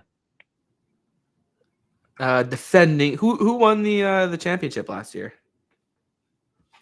I can't remember. It was non-eventful in my brain. Pro Fast Guy says he's a Tampa Bay Rays fan. Been to many games. I have never been to a Tampa game. I still call them the Devil Rays, and I get in trouble. What do you call the team in Washington? You big commies guy? I heard he wants to change the name back. Big college football fan. D. Lee, what school are we talking about? I went to Ohio State, so yeah, but I'm a huge college football. Wonderful school. When I was there, we didn't lose to Michigan. Ohio State. Make sure you put the V. Utah Utes. You know what? Utah is a fun college to watch play football. They're sneaky good. No, that's the other one. That's BYU. I just kind of thought they would all be. No, when they play each other, it's like the Holy War. Oh, the infidels. I used to love the Mets. Dwight Gooden was the best. Daryl Strawberry, what a legend. What a name too, right? Big Mets guy. I'm a Mets fan. Oh, I there we enjoy go. going We to got a games. UT, a volunteer fan. Do y'all have a quarterback though? That's the problem. I don't think y'all have a quarterback. SEC is a second-rate conference. You- We got Bullish Bear saying, "Oh, it's Michigan. Go Wolverines." Listen, I would talk some crap here, but now we're in a war against the SEC. So I mean, they won last year. We won this year. I think the SEC is dead. Yeah, you just keep telling yourself that, sir. It just means Uh, more. do you know what I have open right now? I actually have I have a Kava call as well. What that open up at? Weird, gappy. Not much there. They report. Oh, they don't report for a little while. Yeah. I mean, when you look at the daily, these two areas, I mean, you have a huge volume area right here. Not a bad place to accumulate. Big gap to the 200 day.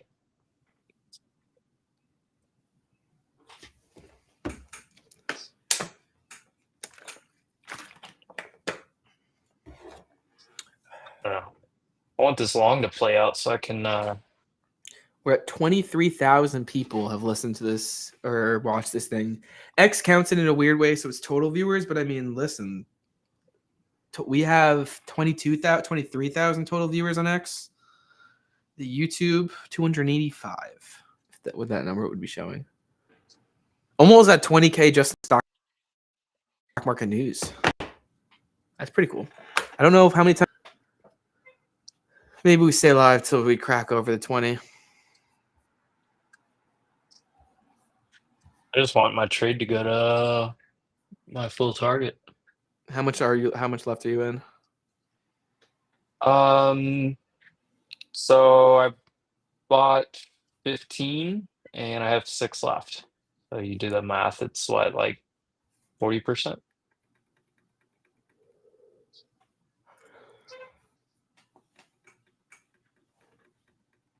All right. Let me go through and do one more rundown here. Gemini King saying a UNH. One thing that you should be looking out for, Mr. Sir, and maybe, you know what could be a good idea? So we're going to be doing a deep dive into UNH at 5 p.m. Eastern on Tuesday. The earnings come out Tuesday morning. And what we should do is on that morning, look at like one or two people who make some good posts around UNH and then invite him on here to maybe explain it. Just one or two. I think that could be an interesting concept if we find anyone. So, that guy, shout out to Gemini King. Be on the lookout for that.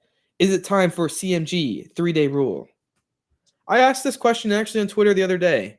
Yeah, a lot of people were kind of negative on it. It's just. Yeah, we can still talk normally about it though. They'll come.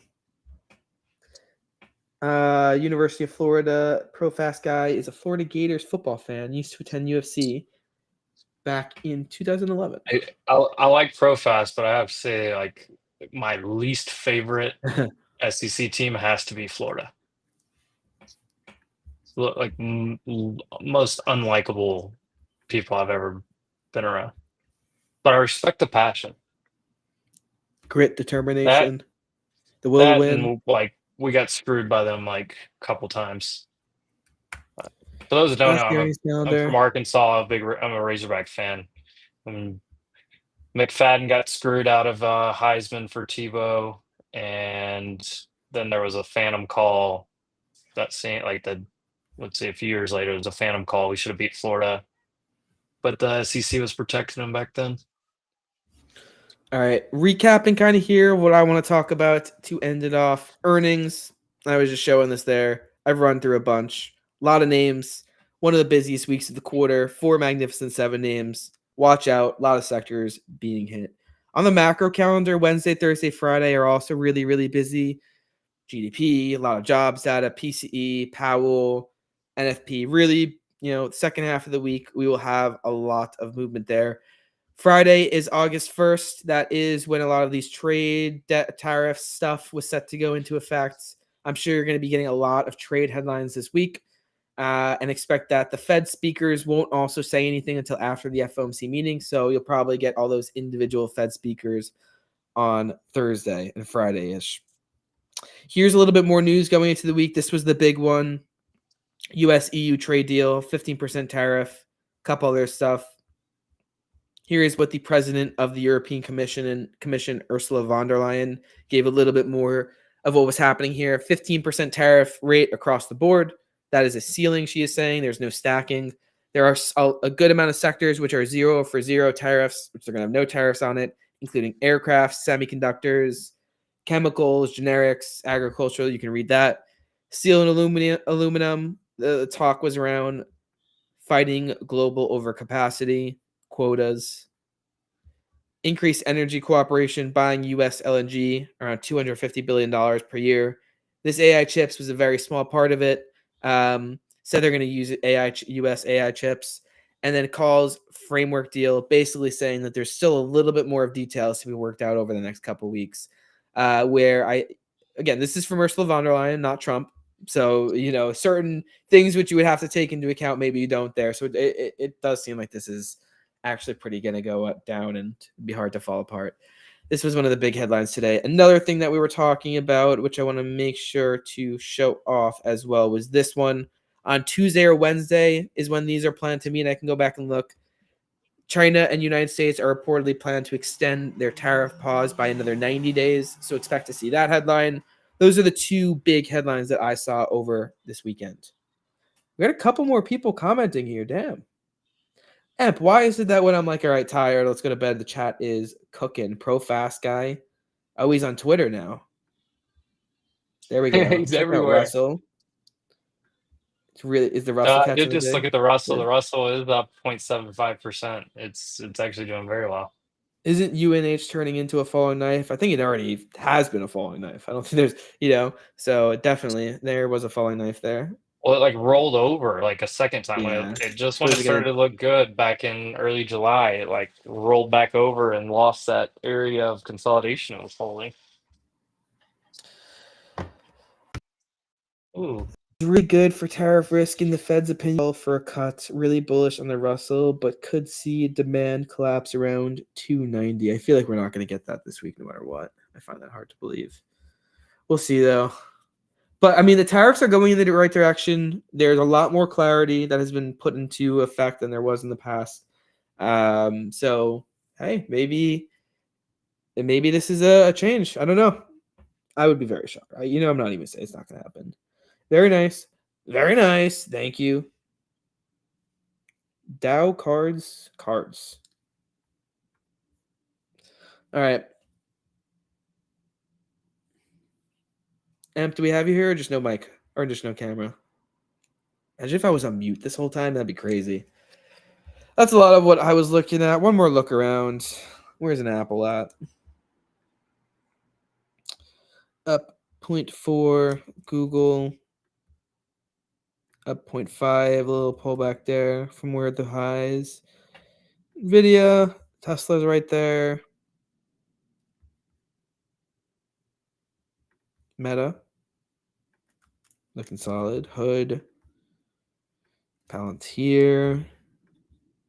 Let's see what Jarrett, where our Zeta's at. Nice. All right. Yeah, you're good. I was kind of coming to you. Red China is what he's saying. Can someone explain why the Palantir PE is still rising? You mean physically, or how is it even possible? What's happening? Stock go up, price go up, earning. Well, listen, the E's going to change very soon. I mean, next week. So, update again. I'm into road cycling, Tour de France, all the world tour cycling. Hard enough to follow that, plus all the space and stock stuff, plus another sport. But I'm trying because I like Emp's sports bets. Emp, got any sports bets for us? Just so right now, I can't Do stop it. laughing at his comment. Now, I can't even do it. It makes me laugh so hard. I told this whole story before, Evan. I don't know if you've ever heard it, but like I grew up in my like small town Arkansas at a Baptist church, and like on one of my Sunday school teachers, this guy who was like this just super old school, and he would just tell us every week how like somehow in the middle of his like Sunday school lesson, he would like somehow work in Red China is gonna take us over. Red China. And, dude, me and Jordan laughed about it forever, like forever ago.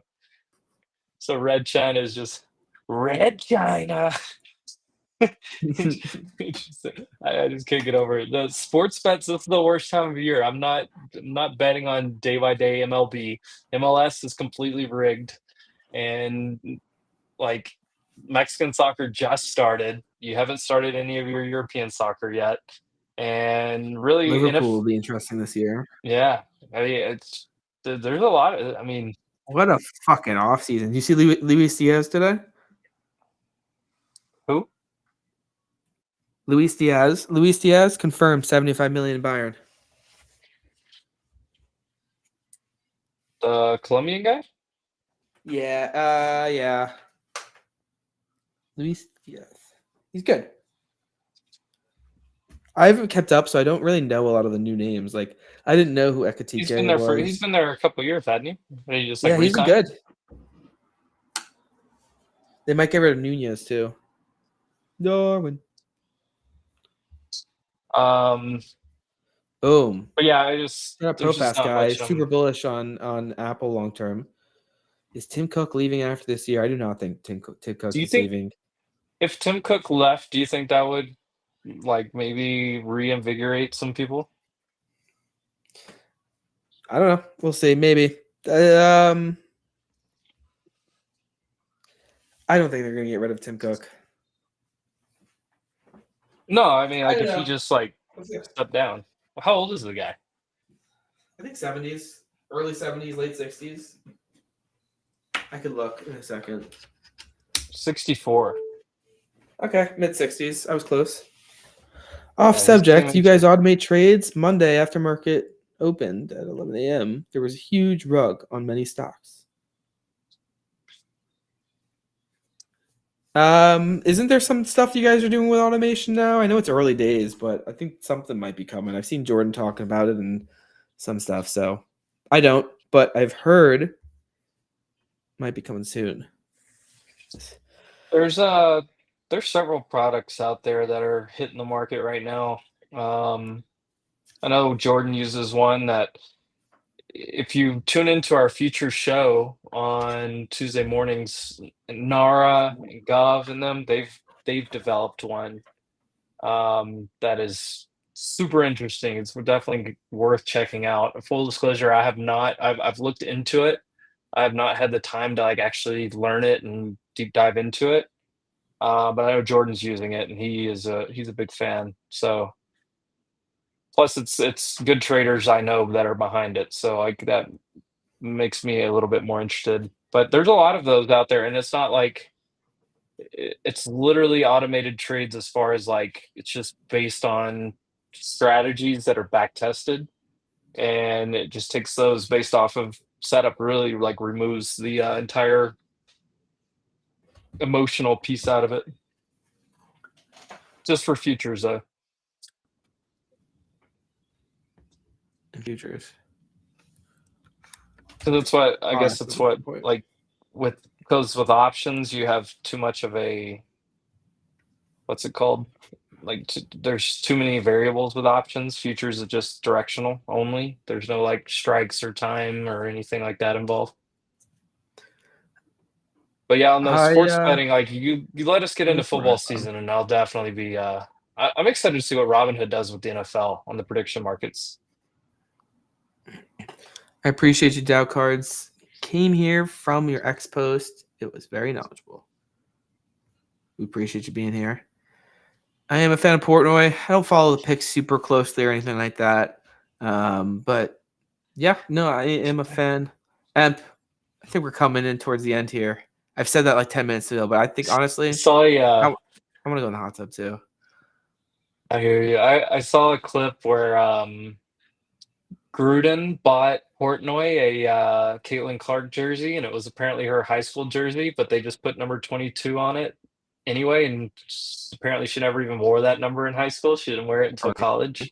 So Portnoy like threw a big fit, and he was like, "You bought me a bootleg Caitlin Clark jersey," and Gruden was like, "Dadgummit, I gotta go straighten out Portnoy."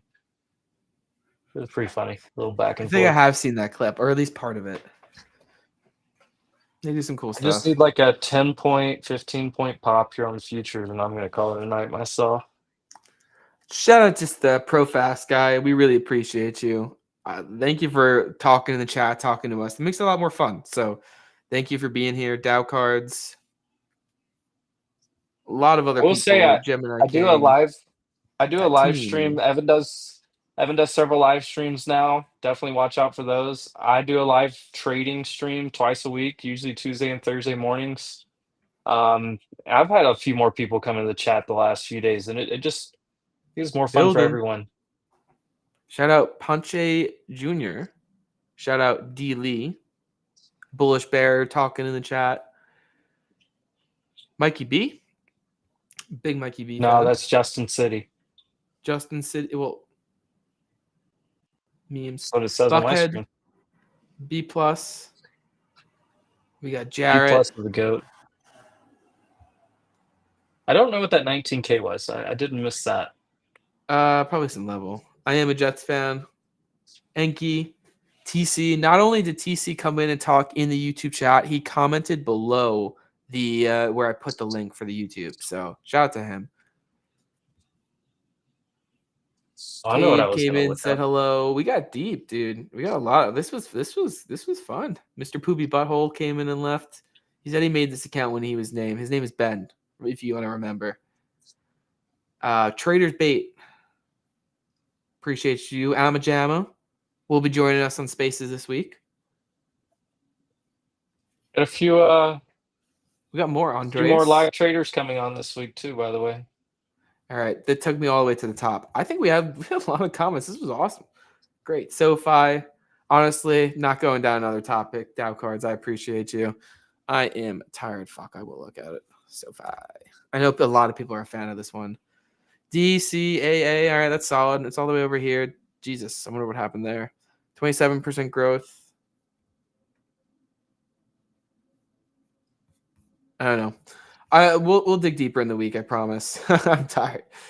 What do you think? Okay. You know what? Boom. I appreciate you all. Like I said, you guys are all awesome. The thing that you guys can do more than anything else, and I will stream so much. Just come talk in the chat, say hello, let us what you want to know at. I will bring on people. I will, live stream with Emp and a lot of other smart people. We'll probably do paper live streams. I think I'm going to live stream with paper tomorrow too. So I'm gonna get more and more smart people on here. Come say hello in the chat, ask questions, like exactly like today. This was awesome. Pro Fast guy, you're awesome. Everyone else in here has been fantastic. Emp, I really appreciate you being here. If you guys are not following Emperador, you are missing out. He's been killing it behind the Wolf Trading account, live on Spaces all day, every day. We will play. I'm so down to play GeoGuessr. Honestly, I really do want to get good at that game. I'm a geography nerd. I actually do watch a GeoGuessr. I am too, dude. We're gonna play some GeoGuessr on here. This will be Jordan a fun time. was a terrible partner. I love Jordan to death, but he did not know any geography. I've pulled all the way. I want to do this. I really actually do genuinely enjoy. I'm so down for GeoGuessr. I'll buy it. I don't care. I'll pay for yours too because you're on live stream. If you weren't going to sleep, I would pay with you. I'd play with you right now. All right, fuck it. I would repay for it. Is it on Steam or something?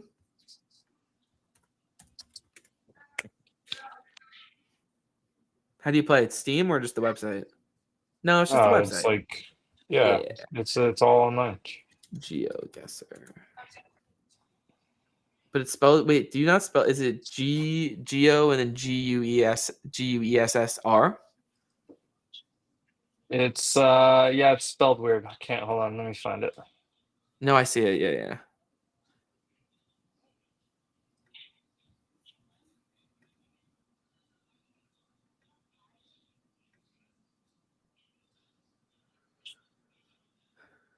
Can't remember what my login was. Pro Basic. Oh, there it is. It's $30 for the year. Yeah, I think mine was like trying to remember. I think Monthly would be $4. I think I Okay. paid $4 or something. On this plan, single and multiplayer are time restricted. The basic plan is primarily targeted players wanting to host unlimited parties with friends. No, it was the I think it was That's the it. unlimited one was the one I did. All right, let's try the.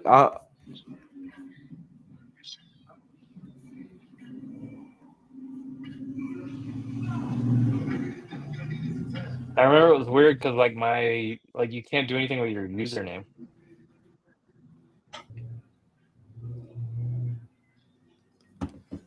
Yeah. Okay. All right, I'll just buy it now. I'll play a game. You want to play around? Yeah, I'm signing back up too. Okay. I don't remember how to find friends. Is this on a here, business though. expense? I am doing it on stream. What do you think? Chad, is this a business expense? It is for the stream. Like, I mean, like literally we are doing it on stream. This feels like a business expense. Anyone want to give me accounting advice? Where's my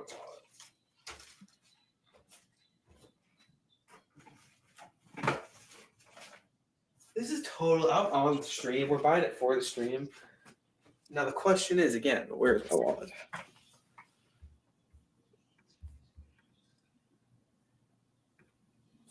You just gotta remember how to find friends.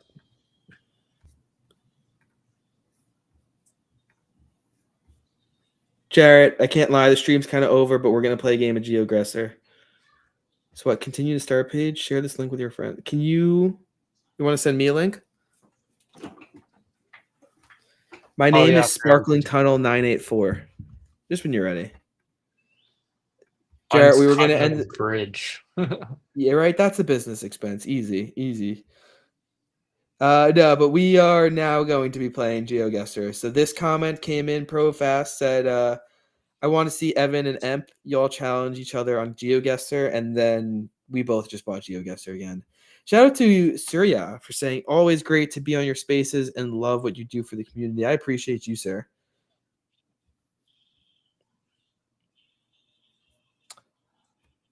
I have not played GeoGuessr really, but I'm kind of a geography nerd, so I want to be good at it. I'm not gonna be. But like, tell me when you're ready, and then send me the code, and then I'll join.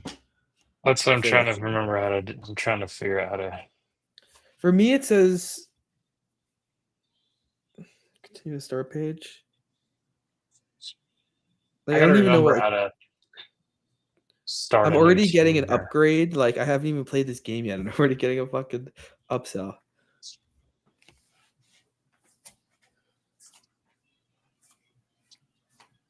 What's your username? Ooh, do I say this out loud? Or here, I already said it. Sparkling Bridge. Sparkling Tunnel 984.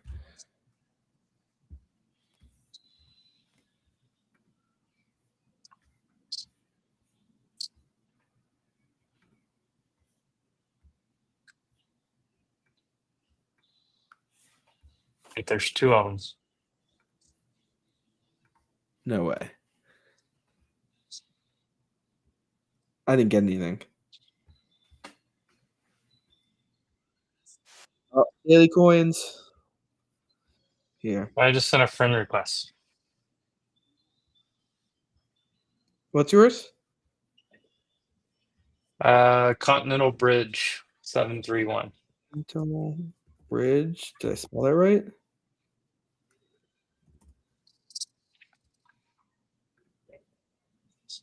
Is this you? Oh, this looks like it's up, dude. That's me. Yeah, that one's me. There we go. I was like, yeah, I Oh, think here I'm we in go, the hold right on. place. So how do I see where my friends are? Oh, here. Loser. All right, multiplayer, competitive duels. Do you want team duels or do you want to duel against each other? I think we should play on the same team. That's what I was trying to figure out how to freaking do. Just for fun, join forces with a friend and face off against opponents' teams from all over the world. Play.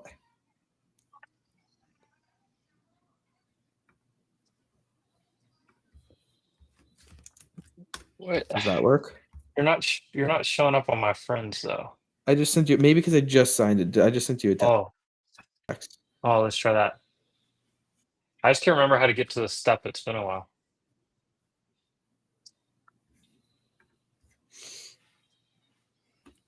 Oh, okay. It was the wrong sparkling tunnel. Okay, I just accepted you.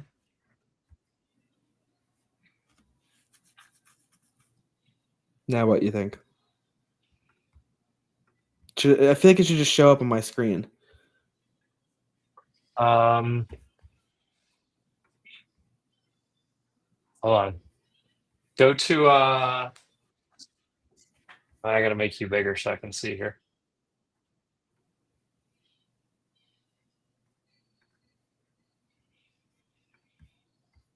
There we go. Yeah, click on that.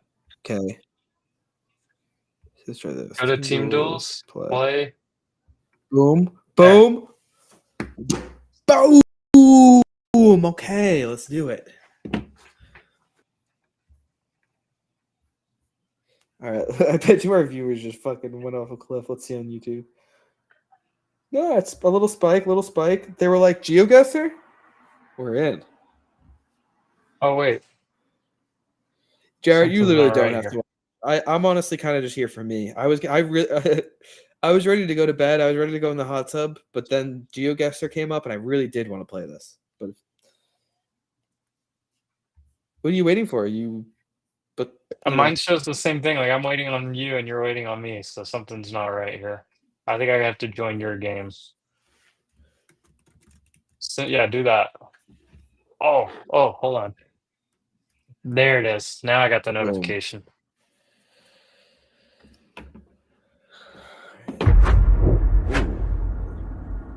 Watch me get copyrighted for something right there. All right, this feels U.S. irrational. Like, come on, we're in the middle of fucking Arkansas. I'm going Southwest.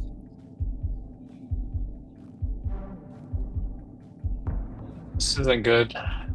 Why? I'm not in the game.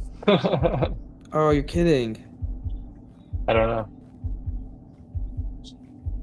Bridge may ice over in cold weather, so we're in the north. That sucks. That's definitely, yeah. Bro, this feels like Northern America. No, this looks like the South. This feels like Arkansas. This feels like home. Should I just? No, this looks like freaking Missouri. Missouri? Are you running? Arkansas. It does look like home. I didn't find a sign. No, dude, I gotta refresh or something. I'm not in the game. Oh, dude. Oh, they found it. It was Alabama. All right, maybe it doesn't work now. Alabama? I was okay. Well, too far off. Oh, I'm trying to refresh and see if I can reconnect. What the fuck is this? We're in a fucking cornfield in like fucking either Thailand or Africa. Are you here? What year is this? Hold on, I'm trying to. Oh.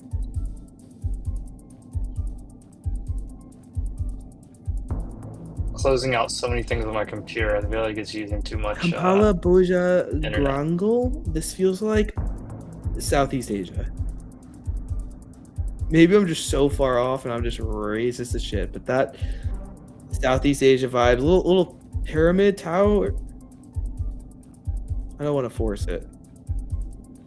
I'm not good Thailand. at this game, but it's there. You think We got the Thailand? chat helping us. Thailand? Okay. All right, bro. I was close, or maybe they're just calling it. Let's go. Like I think that's Bangkok. I'm just trying to get refreshed and get in here. I've seen this get picked a lot. I can't see the chat while I'm doing. Philippines and Thailand.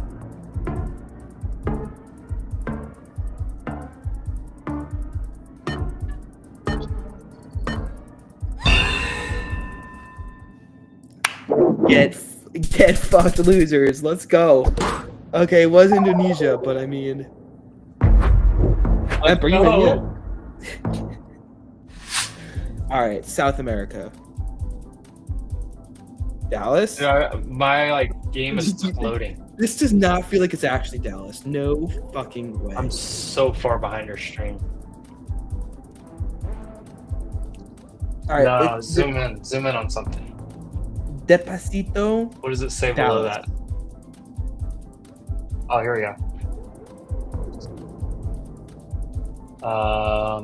Numbers. Ooh, I don't This is recognize a it. Spanish-speaking country. Yeah. My By guess far. is deep South America, bro. Like I don't want to look, but like they like America, so not Oh, wait. Venezuela. No, Colombia? go back into that. Go back to that. No, go back to that green sign. Oh, dadgummit, you're way too far. Dude, if I get connected, we'll do way better. It's bullshit. All right, I don't want to use the chat too. All right. You say Mexico? Does this feel like home? Alugo. No, because you look at the Galapa. phone number. Aluga Galpo. No. Oh, there's so many fucking signs this way. Hold on. Ooh, Apare. Let me get to these signs. Center, infidel. No, that's W. Brazil. Brazil? All right, let's go like Maybe close to the Brazil. capital. Rio. All right. I don't know if that's Brazil. Is it? Yeah, that's Brazil. But like, why would you expect Norway? All right, should I just lose on purpose? All right, Swiss Because like Alps. Boom. that's Portuguese, it's not Spanish. Hold on, I'm in finally. Fuck. Oh, are you motherfucking kidding me? God damn it! You see, I'm visibly upset. I put somewhere in the fucking like Swiss Alps.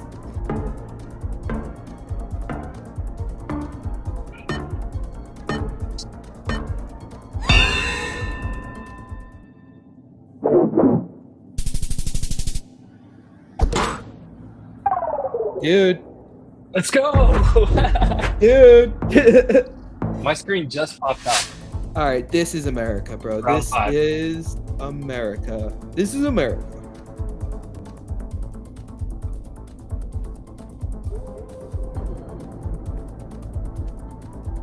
All right, whoa, it's not getting closer. What's happening? I swear it's not getting closer, guys.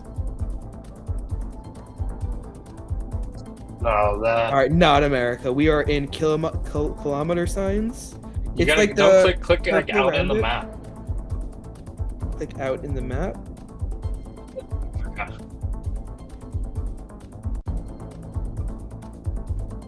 I'm sorry. It's But I gotta am. be Africa. No, bro. This is. I'm getting. Yeah, just click out on the European. map and for like dude, my whole system is like So you're not connected?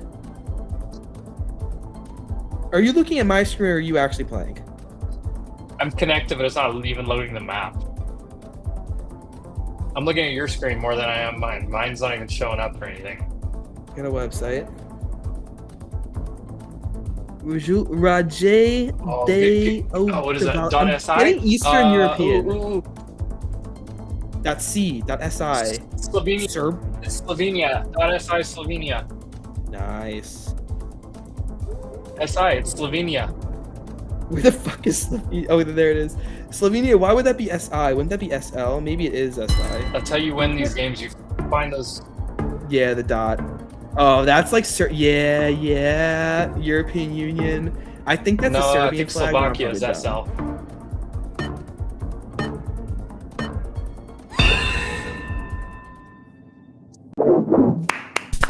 It's Slovenia, bro. Let's go. I don't care that it wasn't that many points. My screen says time's up. It never showed me a map or anything. Oh, fuck, man. What the shit is this? Oh, sorry. No. Holy God.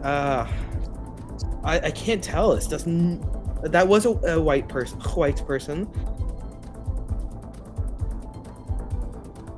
Oh.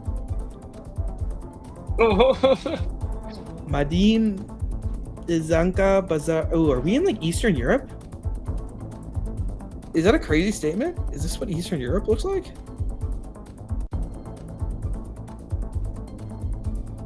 Solar.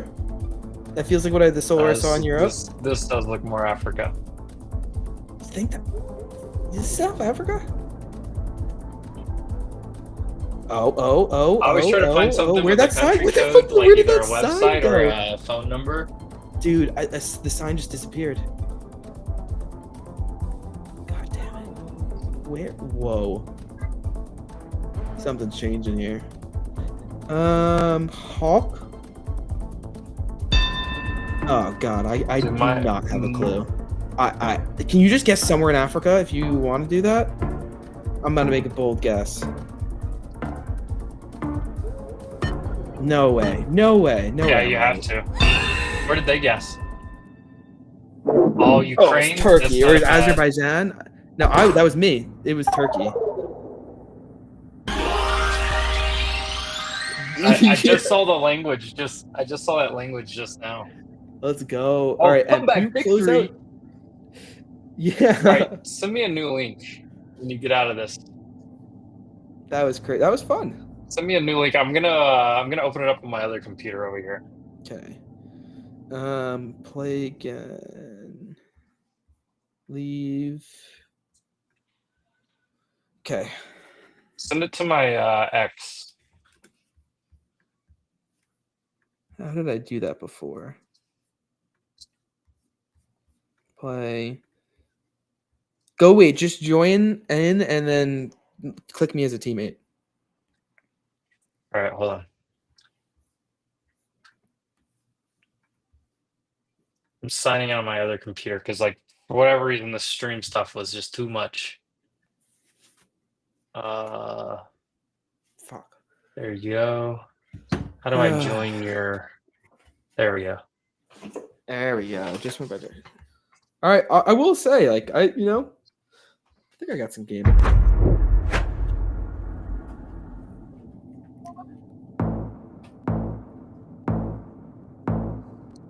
All right.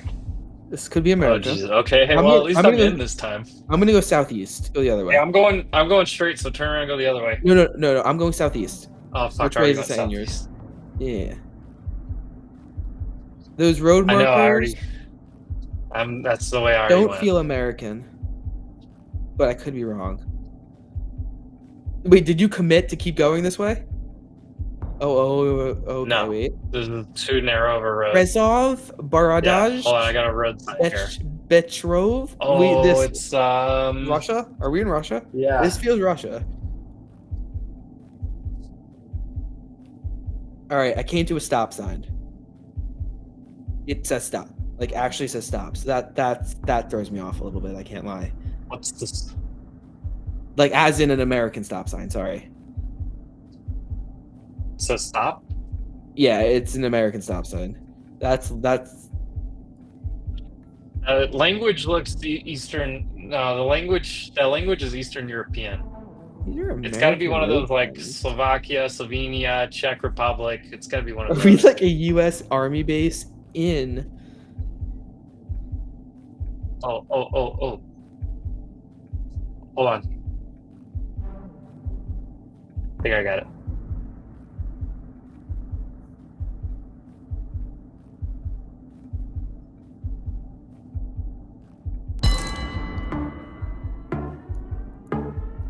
I want to go Eastern European. Oh, that's you? Yeah. I'm gonna I look for guess. your south. Oh, dude, we should talk about it more. It's got to be one of these. Nice. Jesus, they didn't even guess. Holy shit, you were close. I fucking crushed it. Oh, I crushed it. You crushed that. All right, we're right in front of a sign. Bhutan. Human Oh. Alam. Okay, I'm sending them away. Luxury heritage in the forest. Sendi. Where's a website?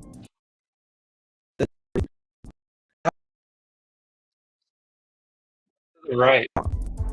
Penguin Mue restaurant. What is? There's got to be a location on me. Tell me where I am. I'm convinced. You're not. No, you're shitting me. None of these signs tell me where I am. God damn it. All right, another sign. Dude, I want to be a GeoGuessr YouTuber. That language looks like fucking like the Asian islands. Yeah, my guess would be Southeast Asia is what I'm seeing here. Dijarak Muzek. It's like Singapore, maybe Wuhan. somewhere down there. I don't want to look at chat too. Google area code. Yeah, I could cheat, but what's the fun? I'm actually like.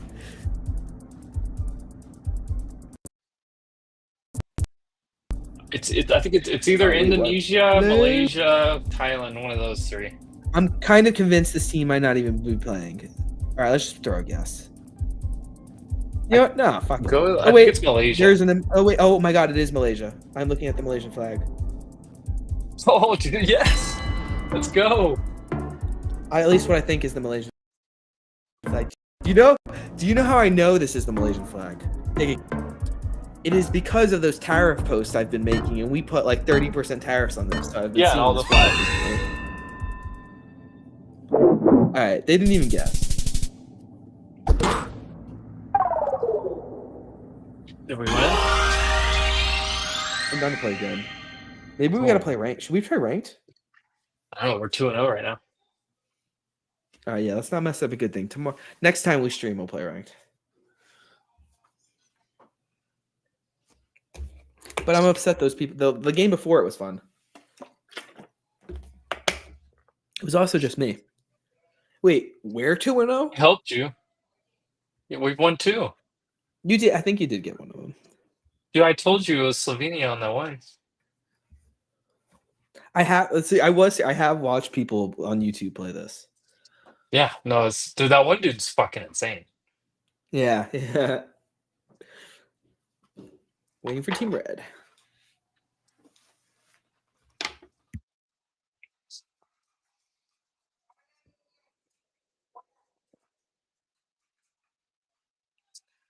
Come on, Team Red.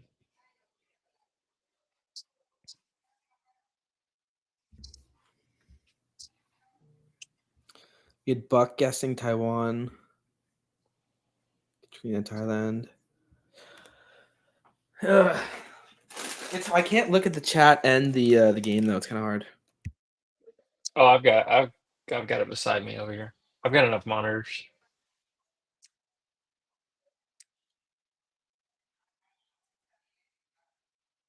What's taking so long? I don't know. Do we need to back out?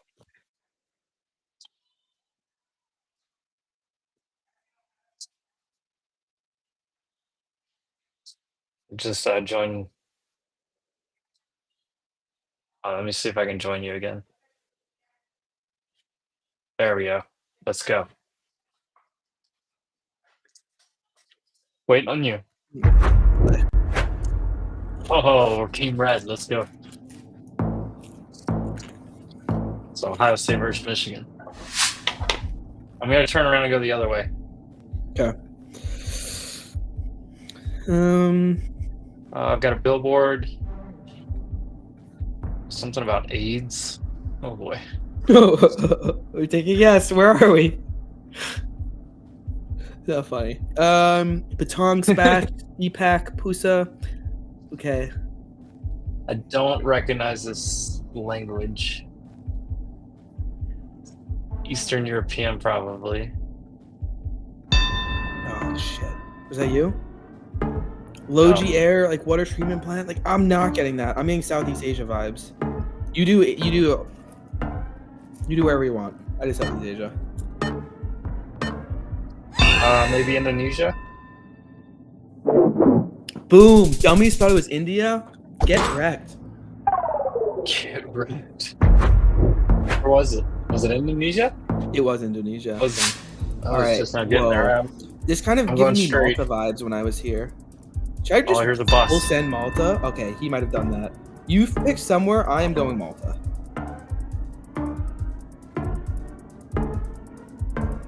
Get on the island. Oh, I missed it. Whatever. What are these guys doing? I don't know. Look at my guess. Yours was. Are we the same distance? I was a little bit closer. These guys are just trying to like. Oh, hold on. Full send up. This feels like Africa. Am I racist in saying that? No. This is Spanish. I'm going like Honduras, Nicaragua, just because they're quick guessing us with what they're doing. That's a horrible quick guess. What are we talking about? I was like, that's They're definitely just- not they're- the best. They're not Can we being. try Yeah, rank? we just Let's try rank. crushed them. Yeah, because we just crushed them.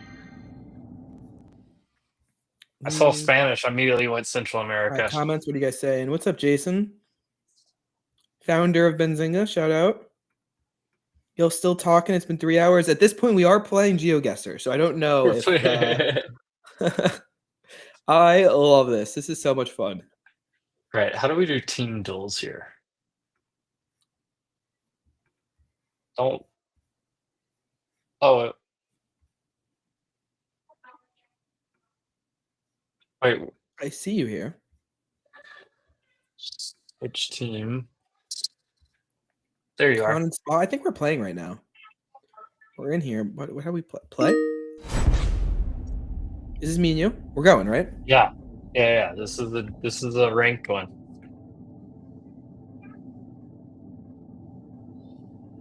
All right, chat. Here we go. I don't want to cheat.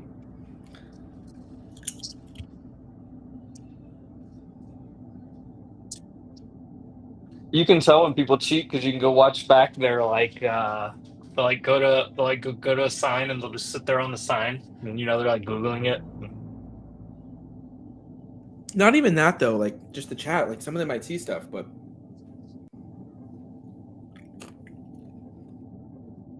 I think we're a community here. I think we do use the chat if they want to join in. open source. Open source. Feels like we're taking a while here again.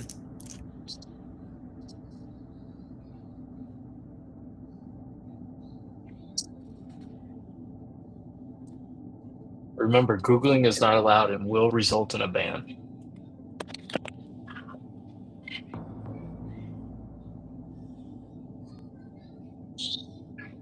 All right, hit it with a refresh. Gotta hit back. Join up.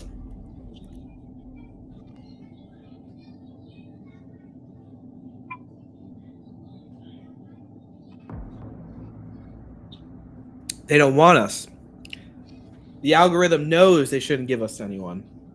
They don't want these problems. We have now had 21,000 people in Stock Market News tune in. Shout out.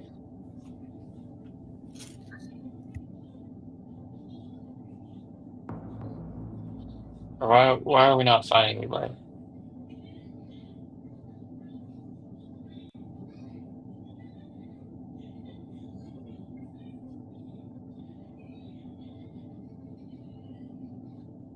I backed out.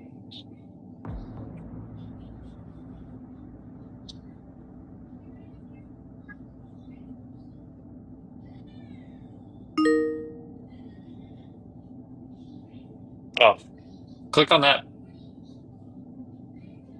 Oh wait, I know what's going on here. Go back. Go to that notification bell up there in the top right. Click on that.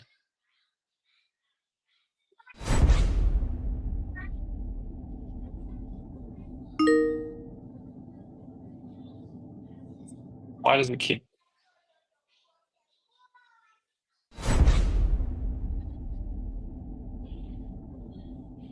It says finding opponents.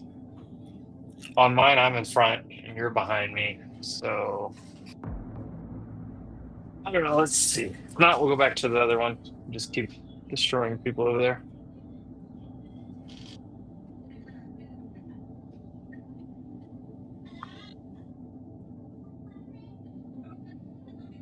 Sorry, low key. I was eating some chips. All right. Not much patience on this. Let's try it. Let's do one more regular, and we'll call it. All right.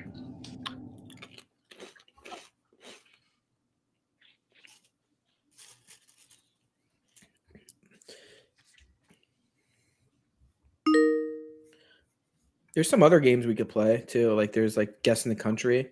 This is fun. This is my favorite version right here.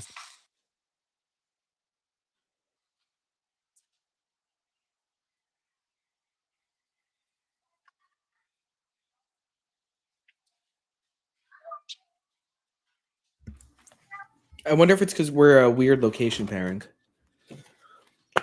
I'm on a US IP.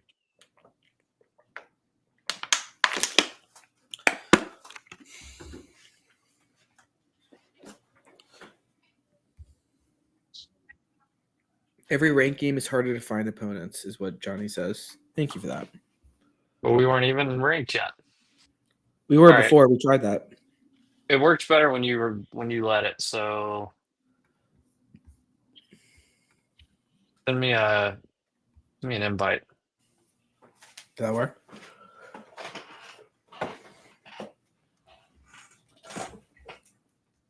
No.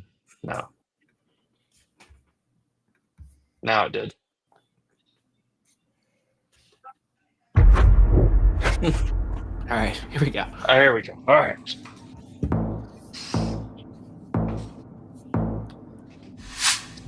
We literally just had this one. It's Western Turkey, Eastern Turkey. This is a scam. It's actually kind of fucked. We literally were just here. Was this Eastern Turkey? Am I tripping? Does this game do that? Oh, it was Mongolia, and I was closer to it, but I think we had that. Hey, we still get closer than them. Why did you guess? I didn't guess. Bro, this one looks familiar too. This is definitely Southeast Asia. It's just where. Honestly, Yeah. I have not guessed Indonesia, and it's been that a lot. It's probably just Indonesia. Like, what the fuck is this thing? Sorry. Like, I guess they say that about English.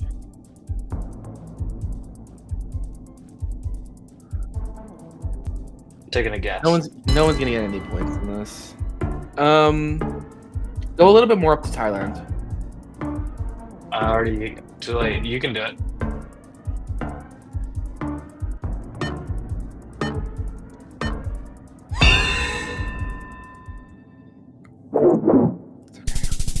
I should have done Well, I was it. closest. Let's go.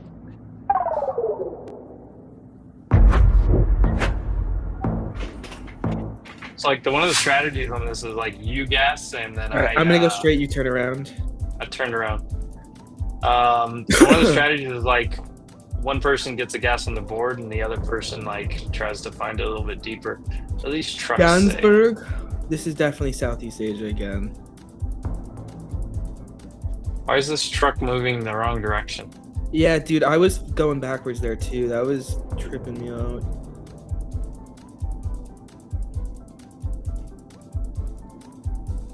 What the hell?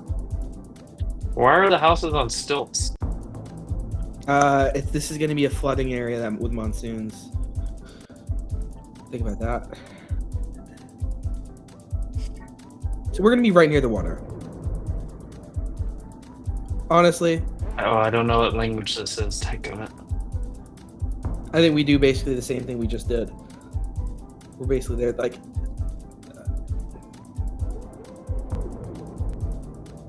What are you guessing? I'll let it sit, but I'm going. I have it on the map. Like basically the same thing we just did is where. All right, well, I'm going to the other side. I guessed up around Laos. Yeah, Indonesia. All right, Cambodia. Ooh, they got ooh, it. that hurt. Ouch. Oh, the Brazilians beat us here. I'm in the game. Are Sure. we playing Pro Fast Guy? Is that he might have just said we're playing Pro Fast Guy. No way.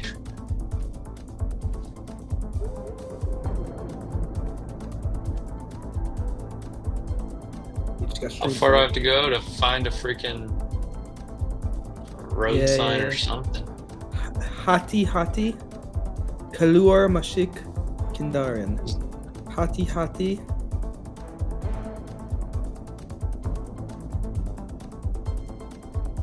Watch. Whoa. I'm gonna have a really wrong intonation on my accents at some point here. It's just gonna look me so bad. All right, I'm again getting Southeast Asian vibes. Honestly, I did find a sign. Ooh. This If is they are Muslim, there's some Muslim people This here, is- so maybe we're like Bangladesh. Indonesia. Ooh, for some reason, ooh. No, there's too many people in Bangladesh. Alright, I'm Putting the pressure on them. Indonesia. pressure on me. Okay. Oh, nailed Good it. guess.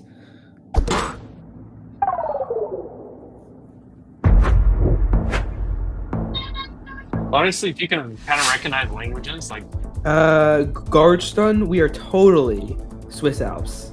God, tell me we're not Swiss Alps. what?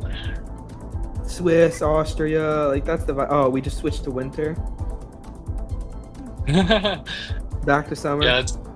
it's got to be Central Europe. Go. I just saw an Audi.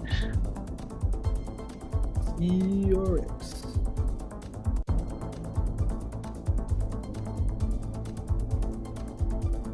We're on the water. My guess is this is the lake. Alright, it's gonna be. I'm confident enough this is to go somewhere. Oh my god, wait, flag alert. Norway? Guess Norway? Oh, god damn it. They didn't get it. Was that you? Good catch. Nice.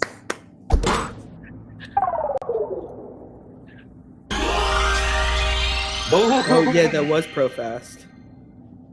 That's crazy. Get wrecked, loser. The Flyers Porto Tech. My avatar is a woman with a pro. Let's play again. Let's see if that works. All right, I said last one, but that was fun. Dude, you said Norway. I immediately just went up there and threw it in somewhere.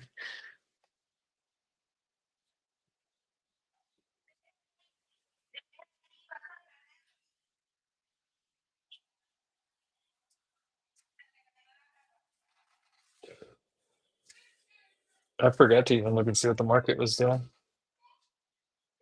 Oh, it's still holding. Yeah, I have no idea.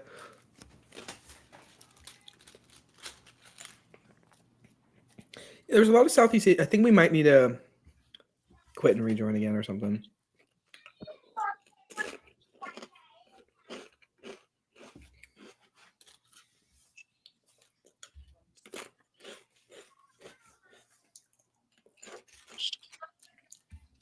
All right, this actually has to be my last game, though.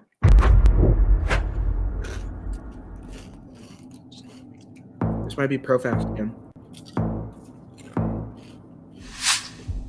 America, Spun around. Florida.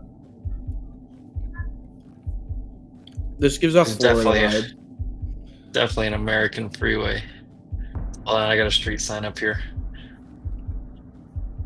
No, it is not. Really? Okay. Sometimes it's hard to like navigate. Like I haven't even moved a step. Oh, this looks beautiful. We're in like. Are you telling me we're No, like this South is- Africa or South America or something? Oh, this is like 40 Indonesia kilometers. again, dude. Oh goddamn! Was that you? No. I think we're in Luz Indonesia. Patika, again, though. Kula, Medan. Oh god, Paraput. All right. I guess Indonesia. I'm guessing Pretty Indonesia. close. Hey, can we switch? Ooh, okay. But it was Indonesia. That was a lot of points. We got a lot of loss there. Wait, did we win? No, they had No, I two think we people lost. guess much closer than we did. Ooh, what the? I went straight and down the mountain.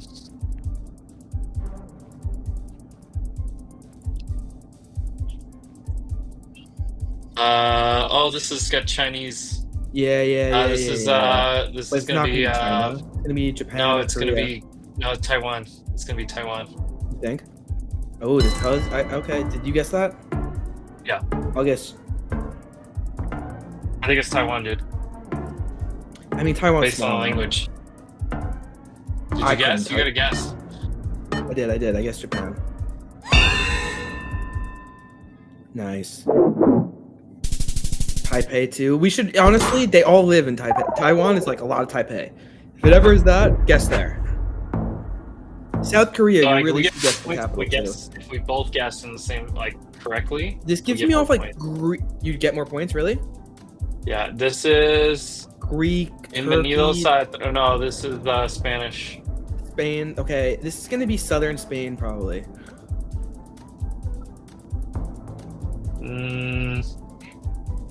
I don't think so. You don't think so? Or is this like what the interior of Spain looks like? No, this is gonna be like South America, You think? Okay. like Chile, Ecuador. We haven't got. Oh. Okay, blue rock there. Isn't that Ecuador? Blue and white. Isn't? Is that may not be a flag. Well, Blue let me and white find feels like another. Ecuador though. I'm gonna find another sign here.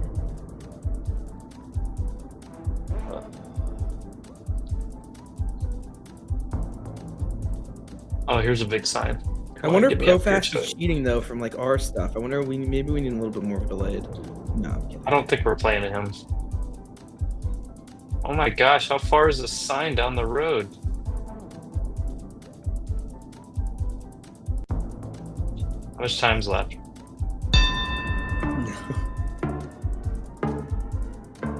Oh, Bolima. It's I think it's Bolivia.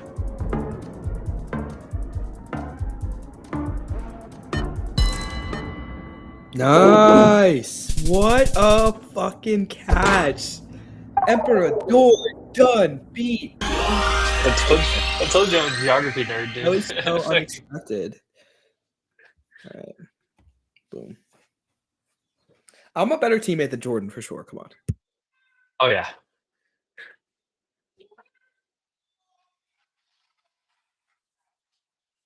We got me hooked on the game. This is actually I have to get off.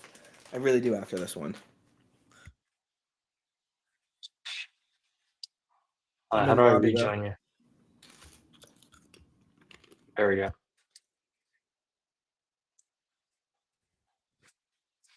I don't think it worked. Yeah. Oh, Back yeah. out. Go quick instant. You got to go in. There you go. Wait. And No. I got to join you.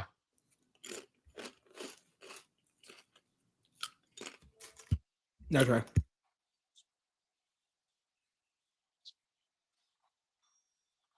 Yeah.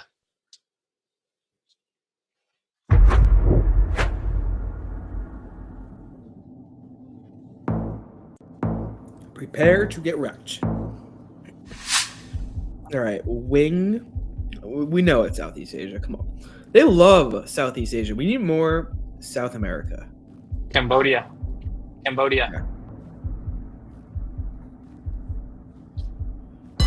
Guess it quick. Yeah.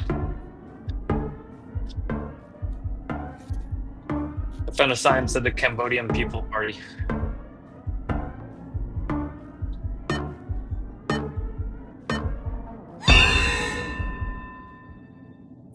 Did they even guess? No, get wrecked. What losers?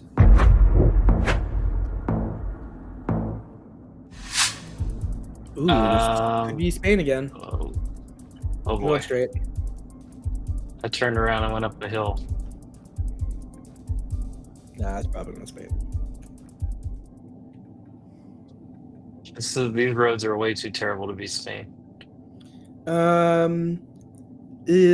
Ciudad Consaliente on the garbage pan. in the garbage can. Oh, that's That wasn't correct, Spanish.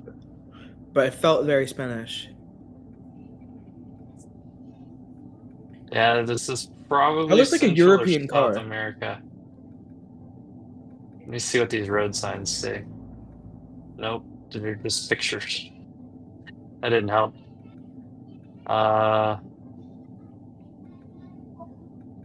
The terrain is kind of weird. It's like a mix. SB Alportal, Tavira, Desperado, Bengado. Uh,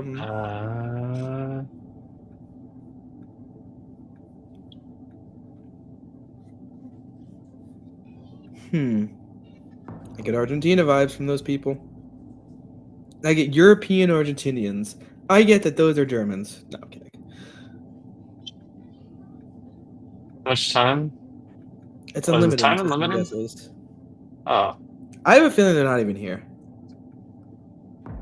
I'm gonna keep exploring here. Yeah. I went the opposite way of civilization, apparently. Oh, I got a sign. Let's see. Camera. Mesquita, Baca. No, this is Brazil. It is It's Portuguese. Okay.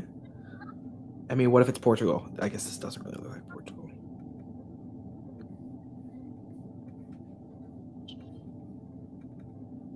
I've never been to Portugal.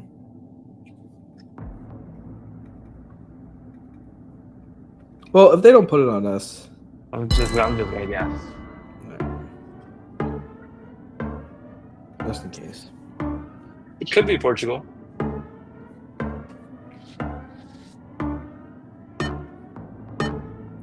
Santa Catarina. Oh, boom. Yeah, there you go. It was Portugal. All right. Teamwork. I love this game. We're gonna good job, Katrina. There at the end, bang bang. That was fun. I want to play that again. I honestly want to play that more than I want to go on some of this other stuff. Yeah, this is my favorite, dude. One day when the Alright. market was slow, I played this for like 4 hours straight. Honestly, I'm down. I'm down to play this during the day. So this might be the end of all of our streams from now on. But we're gonna stop sharing the screen there. Oh, I want to keep playing. $5 well spent. Good business expense.